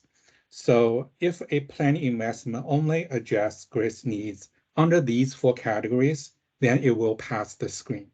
But if a planned investment addresses some needs under these categories, but also address some additional needs or other needs outside of those categories, then that basically means the DER can only meet a portion of the need the planned investment is trying to mitigate. Therefore, the project cannot be deferred, and then that will fail the technical screen. All right, so the second screen is the timing screen. The timing screen is basically to ensure that there is enough time for DER solutions to be ready. So it reflects the minimum lead time needed for DER to defer that project. So this lead time is primarily driven by the time needed for DER solicitation, the interconnection processes, and also the installations, right? So the entire process is anticipated to take at least 3 years. So only projects with operating date that in year 4 and beyond are considered to pass the timing screen. So for this particular 2022 to 2023 DIDF cycle, if a planned investment with a operational date beyond 2025 will pass the timing screen.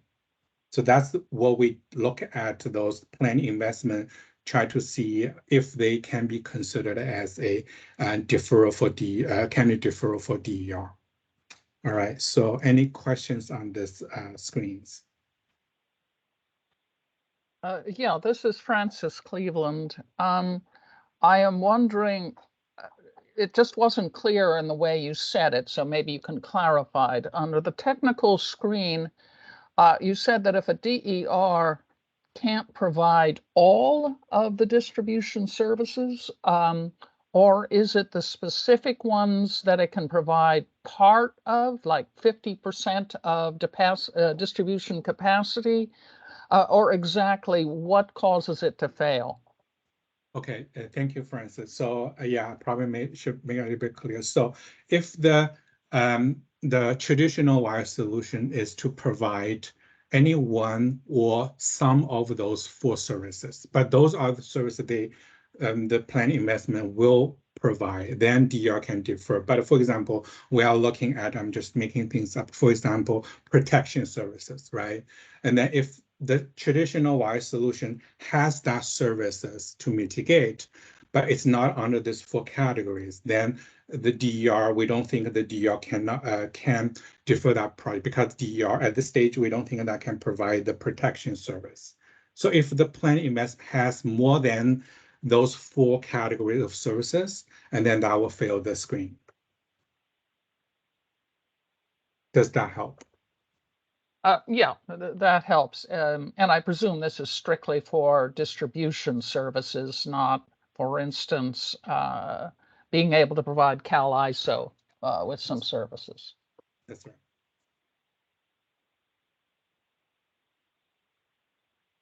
Great, thank you. Sky, could you move to the next slide? All right. So after the initial deferral screen are applied, so IOUs develop a short list of candidate deferral projects. But in order, so basically 3 IOUs have jointly developed a common prioritization metrics workbook template, quite a mouthful, but it tried to standardize the way different IOUs prioritize the projects. So the workbook template has been approved by Energy Division, and then IOUs have been using that since last year for the prioritization. The framework examines 3 metrics, and they are cost effectiveness, forecast certainty, and market assessment. The cost effective metrics provide a relative indication how likely DER can cost effectively defer this traditional wire solution. And then the forecast certainty metrics is intended to give a also relative indication how likely the grid needs driving this project will materialize. We do not want to select a project that its driving needs may change dramatically, right? So that's what this is. And then the market assessment metrics provide a relative indication how likely DER can be successfully sourced to meet this distribution service requirements. So that's kind of 3 metrics we look at. The next slide, we'll get into a little more detail exactly how these metrics work. Before moving on, any questions on this? Okay, next slide, please. Okay, so this is a flowchart, might be a little bit complicated, but let me try to see if I can explain that in an easy way. So you can see there are 3 metrics. The cost effective metrics, the box is on the left, and then in the middle is the forecast certainty metric. And on the right is the market assessment metrics. Each metric consists of both quantitative and qualitative submetrics. The quantitative submetrics are in light blue boxes. So you can see each metric, you have a light blue box, which are the quantitative submetrics. And then you also see each box has a light brown box, and then they are the qualitative submetrics. The quantitative submetrics are used to score and rank candidate deferral projects.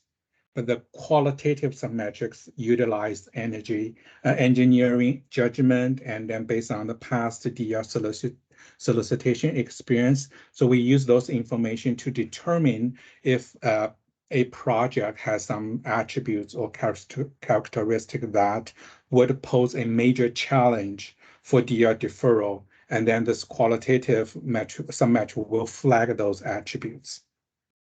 So now let's take a little bit closer look at those submetrics. The cost-effective metrics, we utilize LNBA. There was a question about LNBA. So that means locational net benefit analysis.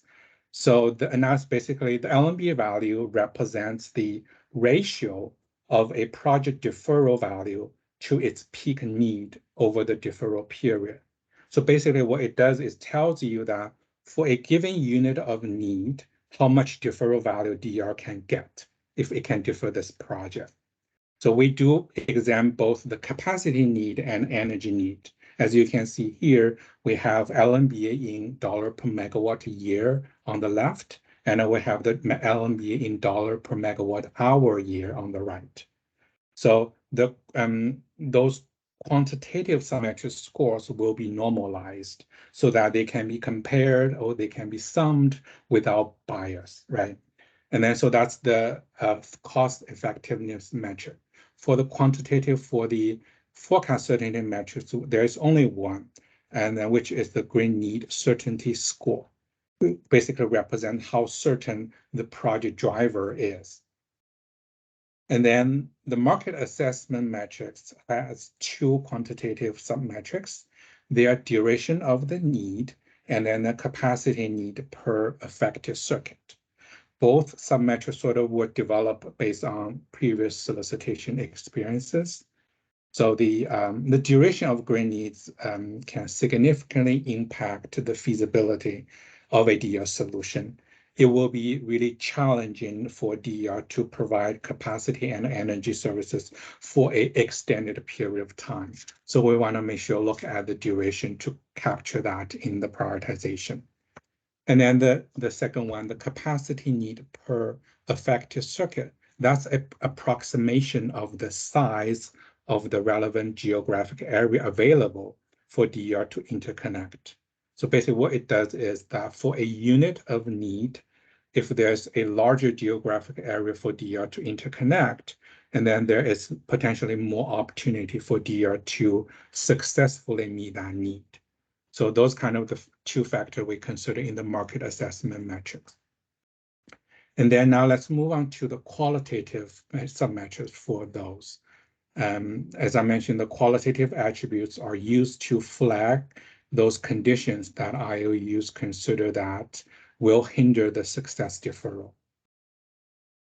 I see a question from Richard. Hello, it's Richard Coe here from Cal Advocates. This issue came up a bit last year, but I just thought it might be worthwhile you briefly touching on it. So could you explain what the relationship is between the forecast certainty metric and grid needs that may increase? So where a grid need increases, perhaps unexpectedly, what is the impact on that for the forecast certainty score? Oh, thank you, Richard. So first of all, I think the grid needs certainty will capture those. Right now we have, like for IC, we have a score called level of certainty. So we basically look at how certain the low growth projects, like driving this planned investment, do we see a lot of historical volatility on that project? Some projects move in and then out, right? So if we have seen a lot of those kind of patterns, and then that impact the certainty, because things can change. Sometimes it can go down, sometimes it can go up. So I will think the grid need certainty, the score will capture the change both ways.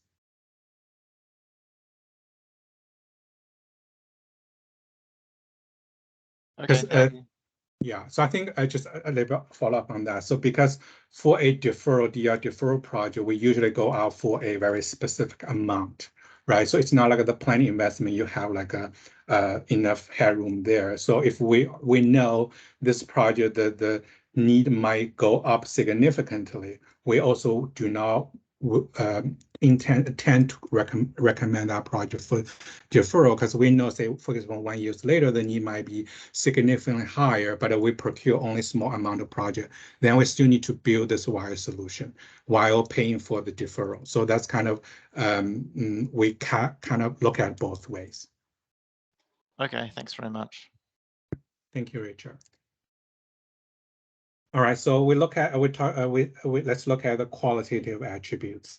The cost effectiveness metrics has one qualitative component, which is to flag projects with really low estimate cost, which also means this is very low deferral value for DERs to get, right? So the forecast certainty metrics also has one qualitative component as well, and then it's the year of need. So basically we'll look at the need. If a project has a longer term need, and then it probably is highly likely that the grid needs driving the traditional wire solution will materially change before DER implementation. So wanna call out those scenarios as well. But as you can see, the market assessment metrics has two qualitative submetrics. There are number of grid needs and DER operational requirements. The number of grid needs is to flag those projects that has a large number of grid needs. What does that mean is that based on previous experience, DERs are more successful at deferral only like a small amount of needs. For example, if a wire solution is to build a new circuit and then to mitigate overload from, say, 5 or even more circuits in the area. So you build this new circuit, you transfer some load from different circuits to offload all the overload in the area. So in that kind of scenario, if we were to defer that project, DERs need to interconnect to all those circuits, try to make sure their needs are all met. right? So you have a lot of places to interconnect. Any roadblocks or challenges in any of those locations can impact the deferral of this entire project. So we want to look at that. And then the other submetric is the operational requirements.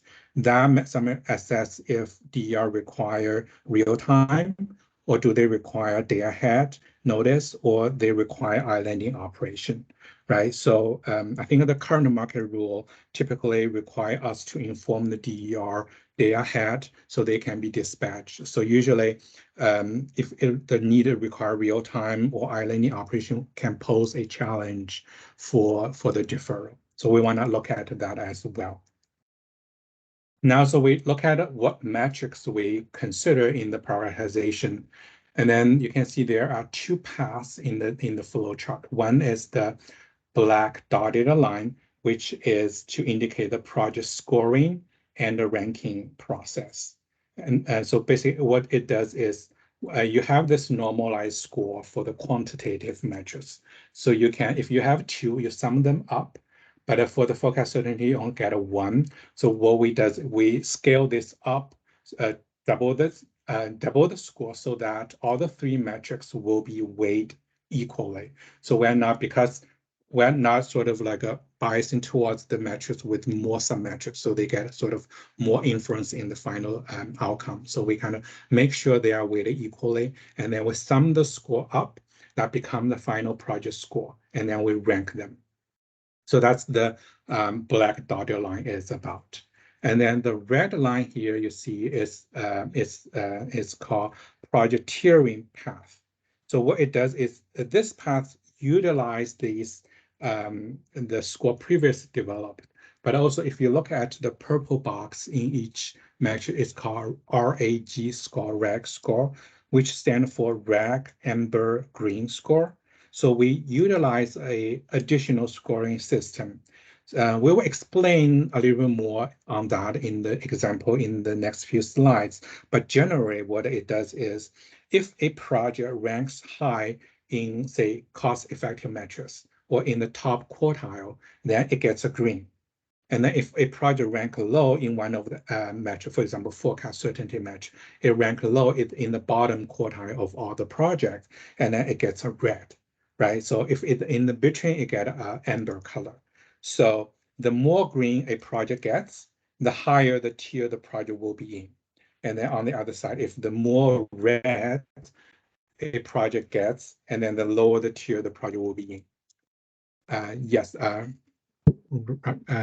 saw a question here, sorry. Hi. Yes. So my question is, any flag can result into the fine project here, like tier 3? Yes. Okay. Yeah, that's right. So And how about the unit cost of traditional mitigation? Can you explain that again, that flag, how does that apply? I think I missed that. okay, yeah, sure. So yeah, Thank you. thank you. So first of all, as you mentioned, we have flags for each metric, and any projects fail any of those flags, they will be put in tier 3 automatically. The rationale for that is that because those flags is the one we know that if they trigger those flags, that project has some feature that will become a major challenge for DR to defer. So it doesn't matter, say, if you have a flag in one of the metrics, it doesn't matter how good the score in other metrics you have, but because, say, let's talk about the unit cost. So for example, if the project is a really cheap one, for example, for instance, replace the capacitor, distribution capacitor. So the cost may be really small, maybe for example, I'm making this number, it could be wrong, but for example, like $100,000, right? So even though it's really sure, we're really sure the need will be there, and then the market is there, but because the traditional cost is so low, and then when we calculate the deferral value on that, the deferral value will be really small. And then it probably doesn't make sense to go for the DER route because we know there are a lot of costs associated with the DER. So probably we should be looking at a project, for example, like at least $1 million and above, right? So something like that. So that's the concept of the flag. And then that hopefully that also answer the unit cost part for you. Yes, it does. Thank you. Okay, thank you. All right, so that's kind of, this process can be a little bit complicated, but I will go over an example in the next few slides. Hopefully that can help. Sky, could you move on to the next slide? Yes, so before I get into the example, we want to mention a few more points here.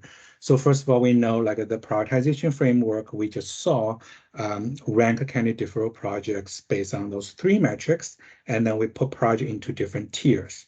Those tiers represent the IOU's project recommendation priority, and based on say how likely the success the DDOR sourcing will be, right? So I do want to mention all the rankings, all the project rankings are relative. And also for the flags, currently IOUs adopt their own threshold based on their experience. And then, so right now, it's not sort of common flag system throughout the IOUs. IOUs still trying to collect more data to see how to set those threshold. So I think the IOUs will go over their individual flag threshold in the individual DPAG meetings. Okay, any questions on that? And Sky, next slide, please. Okay, so this is the example we have been waiting for, right? So first of all, it is an illustrative example. You can see on the table on the left, we see there are 23 projects. And then look at the second column, they are either circuit or feeder projects or bank projects. So each project has a score for the cost effectiveness, have a score for forecast certainty, and also has a score for market assessment. And then once we have the score, so we rank them among individual metrics. So if a project get a top tier score or top quartile score for cost effectiveness metric, then it will get a green. Say project number 1 in the table, you see it's green for cost effectiveness. And then if a project got the bottom quartile score, then it gets a red. If you look at the project number 10, you have a red for the cost effectiveness score, right? So otherwise, the project in the middle, they get amber or yellow color. For example, project number 3. And then the same methodology applied to the other 2 metrics as well. So we got the score, we rank them, we assign the color, red color for that. And then when we are done with every single project, and then we, if you look at the table in the middle on the top, yes, Ramandeep. Sorry if hopefully I have your name right. Yes, that's correct. Thank you. What is a red, yellow flag means?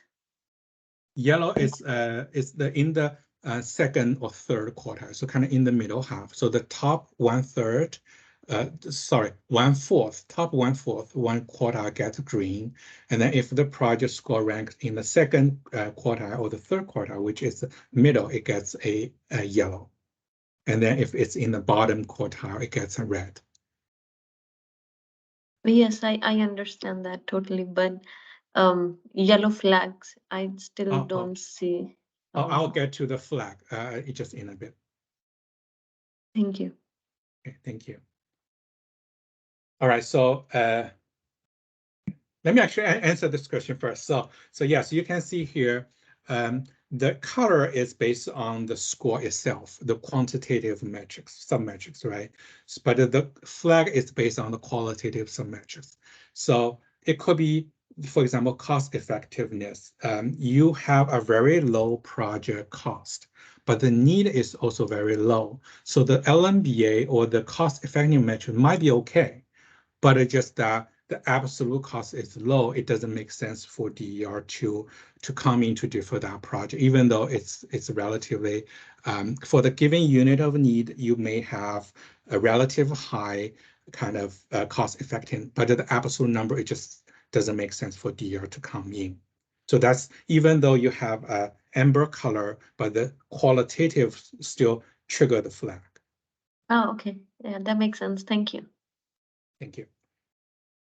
All right, so let's look at the middle tables here. So once we have this red color codes assigned, and then if you get a green, you get a +1 reg score. And then if you get a red color, you get a -1 reg score. And then if it's in the middle, you got 0, right? And then, so once you have 3 reg scores for each project, you sum things up. And then if the total reg score is positive, then it will go to the tier 1. And then if the total score is negative, then it will go to tier 3. And then otherwise, if it has 0 reg score, it will be tier 1. It will be tier 2. So basically, if we look at the tier 1 project, so we have project 11. Project 11, you have 3 greens, right? So the total reg score is 3. And then it will be a tier 1 project. And if we look at project number 18, then it has 2 greens and 1 red. So the green and the red sort of like cancel each other, and then you have 1 green remaining. And then so the total reg score is 1, and then it still is a tier 1 project. So roughly, it just say if this project has more favorable attributes than unfavorable attribute, then it will be a tier 1. And then similarly, if a project has more unfavorable attributes than favorable attributes, it will be tier 3. Right, so if we look at, say, project 21, it has 2 red and 1 amber. So you don't really have a green to offset the red. And then so it's a tier 3 project.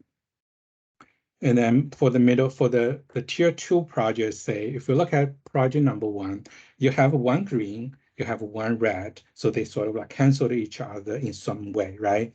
So the total score is 0. And then, or another scenario is project number 3. You don't have any green, you don't have any red, everything is amber, and then you end up being the amber color for the final tiering. It's a tier 2 project. So that's kind of how we get from the quantitative score to the reg score and then to the tiers. So I'm going to pause a little bit. It can be a little bit complicated if it's your first time hearing about this.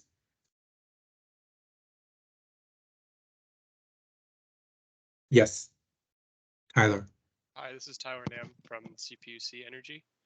Yes. Within each tier that they get sorted into, what is distinguishing them from being tier 1 versus tier 2 if they have the same RAG score? Oh, so if the RAG score is positive, they will all be tier 1. But you do have this quantitative score will give you a relative idea, like within tier 1, you still have, say, if you look at the table on the right, so the top 6 projects are in green. So they are all tier 1 project. But you have this score, like the project 11, you has the highest project, the prioritization score. And so that if we were to pick among tier 1, then the project 11 probably will have like a higher priority. I'm not sure if that answers your question. Yeah, I understand that, but like, let's say looking at project 8 versus project 12, they both have 3 greens and 1 amber. What makes project 8 better qualified than project 12? Okay, so first of all, you have the score, the exact score there, right? So, but they are all in tier 1, so very likely they will all go out for solicitation, potentially in different programs. And we will look at the other, but I don't quite understand, like both will be qualified as tier 1. Yes. So does project 8 being ranked tier 2, ranked as number 2 versus number 3 not affect its quality? So, okay, so that means, first of all, if a project has a green color, that means it's in tier 1. So all the top 6 projects are in tier 1, right? And then you have the number 1, 2, 3. Okay, I think I see where you. Okay, yeah, I think that the heading is a little bit confusing. It's called final tiering, right? So the number 2 here doesn't necessarily mean it's a tier 2 project. So actually, we should change the wording. So the green, all the 6 projects in green are tier 1 project, All the projects in amber are tier 2 projects, and all the projects in red color, they are tier 3 projects. The number you see here, 1, 2, 3, 4, they are the ranking based on the score. So they basically say they are all tier 1 project, but project 8 has higher score than project 12. Okay, yes, I understand, but how does project 8 have a higher score than project 12 is, I guess, my question. I see, okay. Yeah, because in the table on the left, we do not show, because say you have project 1, 2, 7, 11, 12, and 16, they has green colors, right? But they are in the top quartile of that, but they actually have a score there behind that. So for example, I'm just making things up. The project 1 may have a 1.9 cost effective score. So it's ranked number 1. Project 2 might have 1.5, a little bit lower. So those scores sum things up to determine whether this project is number 2 or number 3. I see. Thank you. Thank you. I think there is a comment. Yes, thank you, Kate. Yeah, the first 3 columns combine, and then they come to the 4th column, which is the final tiering. Yeah, thank you, Kate. All right, so let's move on to the next slide, please. Okay, so now that the projects are prioritized into different tiers, and then we have 3 DDOR sourcing mechanism, and Minnie has touched upon that a little bit earlier. So we have the traditional RFO solicitation, we have standard offer contract or SOC pilot, and then we also have the partnership pilot. SOC, standard offer contract, is specifically for in front of meter resources. Partnership pilot is specific for behind the meter resources, while RFO doesn't really have a restriction. So the DDR solution can be either in front of meter or behind the meter or a combination of those, right? And then even though it is preferred to have a single bidder, but all the sourcing mechanisms do allow multiple providers. But in order to defer the traditional wide solution, it is important for whether it's a single bidder or multiple provider, all the DDRs need to meet 100% of the required grid needs. The only exception is that for the partnership pilot, utility will start to sign contracts with partnership participate when 90% of grid needs is met. And then we'll go all the way up to the procure margin of 120%. So that's the exception I want to call out. Right, and then so that's basically the quick overview of the 3 DDOR sourcing mechanism and also the initial deferral screen, and a little bit deep dive into how the prioritization metrics work. So, so in the individual IO DPAG meeting, we'll be presenting our very specific results, which project we're recommending, how we are putting different projects into different sourcing mechanism. But today we kind of just give you a general overview how that mechanism works. So that's the end of my presentation. I wanted to see if anyone has any questions about the past few slides.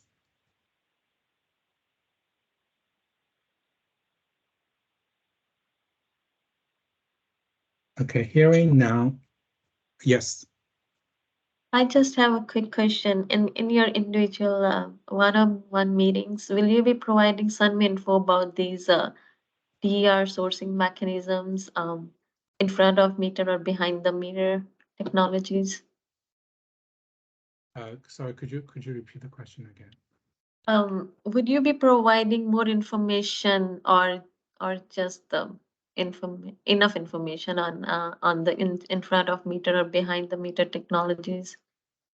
Oh, you mean those like the examples type of DR we list on the slide? Yes.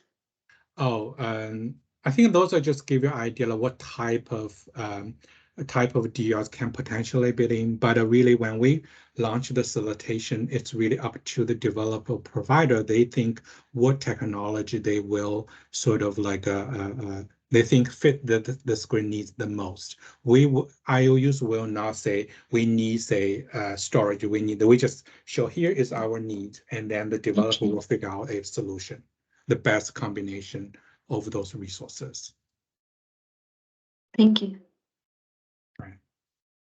This is Rob Peterson. Just one comment on this slide. Maybe for next year when this is done. But one thing this slide doesn't show is the timeframes of procurement. And I think it's important because the partnership pilot is unique in this respect. You're seeking to procure in small chunks over tranches, and in this case, annual tranches, to reach an end goal, which the target is maybe, let's say, 5 years out. And the other two options, RFO and SOC, you're seeking to procure the whole chunk of load at once. And the procurement window is much shorter. And I feel like, I'm not sure if you're going to go into that during your individual sessions, but it's something important to highlight. Yeah, thank you, Rob. I think definitely we can cover. First of all, for the next year DPAG primer, we can try to touch upon that. But I think at least SC will make sure that will be covered up. I'm sure PG&E and SDG will also cover that in their individual meeting as well, given the comment we received today. And I'll follow up on that. Maybe apologies if you mentioned this, but on the timing side for these two, the RFO and the SOC pilot is for PG&E already launched, versus the partnership pilot will be a big point of discussion at the DPAG upcoming DPAG meeting in terms of the selections and advice letters. So there's another thing to keep in note. If you are interested in the RFO and the SOC pilot that's already underway, you'll see a link up above for the website for that with more information on them.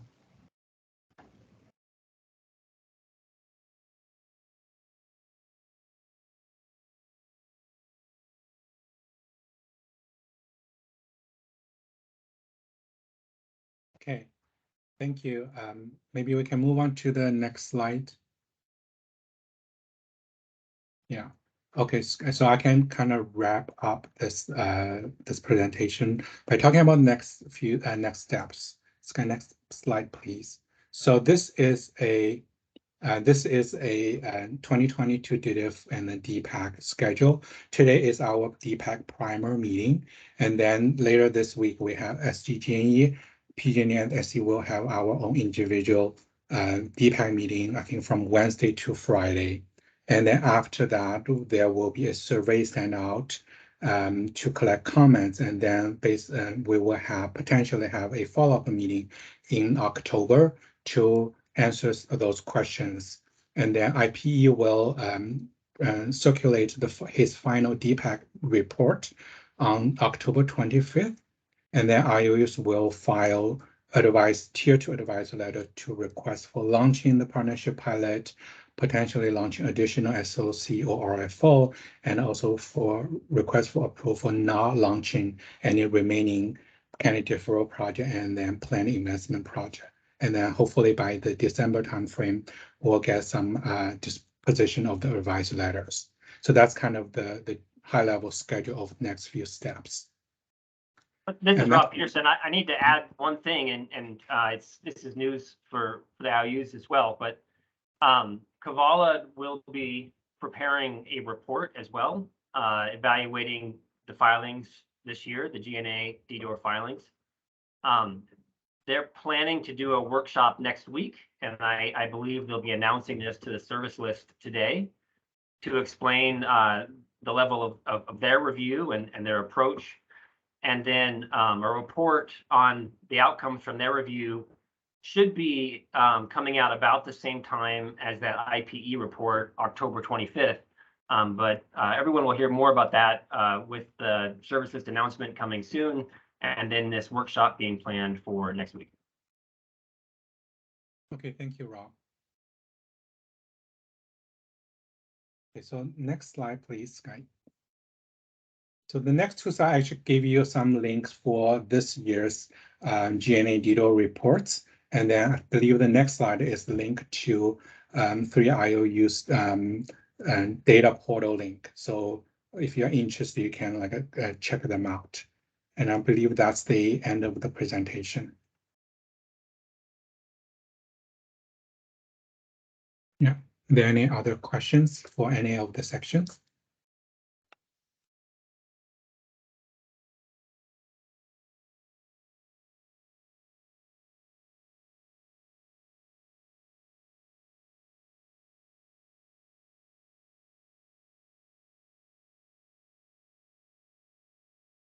I will try to throw one question out here.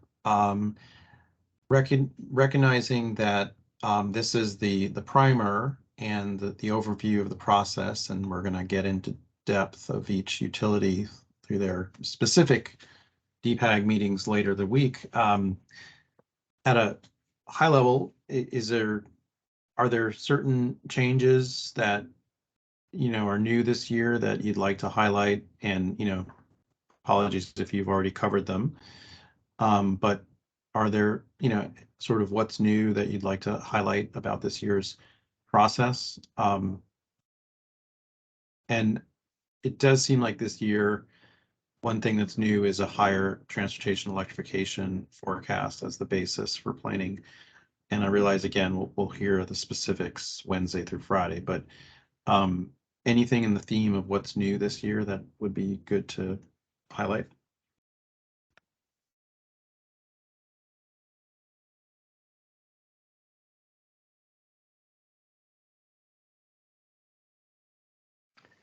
So this is Bill. I'll just point out one thing. The two pilots that we mentioned, the partnership pilot and the SOC pilot, those launched for the first time last year. So this will be kind of our first time talking through how that went, and then what we're recommending for the partnership pilot for this year. So so while that isn't new, I think it's kind of the first time. Last year was a lot like, okay, we were like, that was brand new. Now we have a little bit more to work on. Obviously, some of those are still open, but that's new. I think the transportation electrification, we do plan on talking a little bit too about how that is higher and how that might impact things from what we're seeing in this year's report. Those are the two things that come to mind on my end. If others want to weigh in on others. Hey, Gabe. Yeah, I would say, I think we covered on one slide, right, in terms of the reforms. Probably the major reform was in terms of tracking known load additions. So that's a new item. I think that is pretty big for this cycle. In terms of the TE component, you're absolutely right. We did include that in the forecast for this 2022 cycle. We'll be covering that more in depth, but I guess for SDG&E, even that high TE didn't move the needle too much. I think looking forward to 2023, I think is just want to make note of, should be on the radar. I think that the sensitivity adopted CEC case is going to have significant TE growth, so that's going to be something to look forward to in next year's process. So just want to add note of that.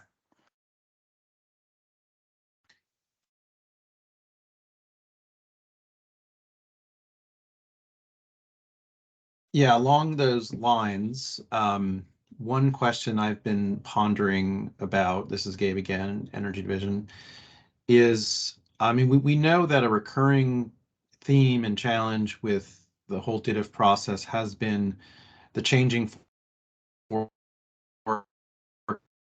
certain timing issues where we launch a solicitation or we approve a solicitation, and then sort of just as that solicitation is getting underway or bids are being evaluated, forecast comes out, and sometimes that affects the projects in ways that change whether the deferral is needed, or whether it's feasible or requires a refresh, things like that. So one thing that I've been kind of wondering about and curious to hear utility perspective on is, given what you just said, Matt, about a even higher transportation electrification forecast coming for the 2023 G&A, which will be coming out next summer, do you anticipate, or do you all anticipate that there could be sort of some of these, big changes that affect the projects that are being, solicited for solicitation from this cycle, from the 2022 cycle, that those jumps in projected TE demand could impact projects that will be sort of just getting underway in terms of solicitations? Just really curious about that. Hey, Gabe, apologies. You were breaking up a little bit. I didn't catch the front end of your question, but I think I caught the back end. And I think we, not to get too far ahead of ourselves, at least from SDG&E's perspective, right? Like you said, the 2023 forecast, I think, is significant, right? That's the first year that I think is really reflective of everything happening in terms of state policy. And we haven't started that process yet. So we haven't, got into that forecast, started the disaggregation and really gotten too much insight on how big of a swing it could or might not be. But I think it's a fair question, right? So I think traditionally SDG&E, right, just due to our territory and the circuits that we do have and the loading that we do have, we traditionally have not had a lot of candidate deferrals. And so could that change based on this new forecast? I think that's a very fair question, but I think we just really need to wait and evaluate it in the 2023 process to see how much it does affect. I would say if there are candidate deferrals or they are part of this pilot, right, disaggregating an additional amount of TE to a circuit that might be part of the SOC or the partnership pilot would absolutely probably change the need on the circuit. So, but right, you have to value that on a need by need and a circuit by circuit basis. And I'll add, good question, Gabe. I'll add a couple points which will be discussed at our DPAG meeting on this. So one, PG&E, like we have seen this issue, so we are trying to work through and very curious to hear others' ways of addressing forecast uncertainty. A couple things that we're looking at is one, the forecast certainty metric, which we'll talk about. We've refined that a little bit and really are trying to capture this potential of seeing more electrification load in the future to make sure that we see that and say, is this really the best candidate deferral to go out to, given if there is high uncertainty on that note. Of course, trying to get a higher TE load in the beginning will help with that. So we think that both this cycle and next cycle will help with that for the futures forecasts. And then on the third point is the partnership pilot, with having the kind of looking for annual tranches or shorter term tranches will help us deal with that forecast uncertainty as well. We're testing that out as a way to do that. So when we select our projects, that's part of how we're thinking of which ones are best suited for a certain sourcing mechanism. But that will be something we'll be looking at feedback for at our DPAG meeting. But that's some of the steps we're trying to take to address this, so that we don't see that situation where we go out to bid and then we have additional electrification load come in and then the forecast changes. So that's how we think kind of the three different things. But great question, and I'm sure will be discussed more at our DPAG meeting on Thursday.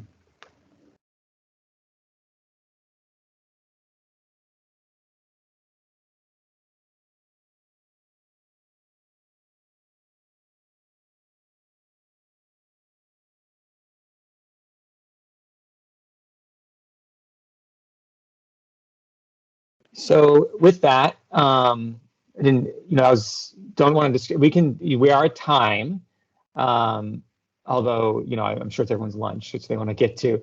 But that being said, this is meant to be a learning session. So if anyone has, I'll give another minute or I don't know, 15 seconds of quiet to see if there's any last questions, and then we'll wrap up.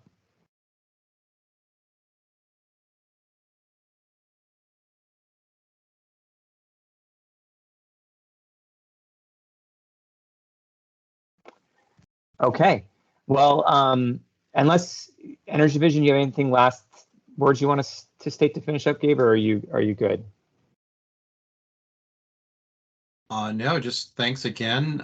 I think this has been really helpful, and hopefully people learned a lot, and their interest is sparked to want to attend the utility-specific distribution planning advisory group meetings and plug into this process. So thanks again. And anyone else from the team, from the ED team, have any parting thoughts to share? I know this is Rob. I'll just make the announcement again specifically. So I have down SDG&E starting at 10 o'clock Wednesday. That's theirs. And then PG&E starting at 9:30 on Thursday, their workshop, and then SCE starting at 9 o'clock on Friday. So that's when their specific workshops will happen this week. And thanks to everyone and the utilities for setting this up, and Bill. All right, thank you, everybody. Enjoy your lunch, and we'll see many of you later this week. All right, take care. Thank you. Thank you. Thank you so much. Thank you. Bye.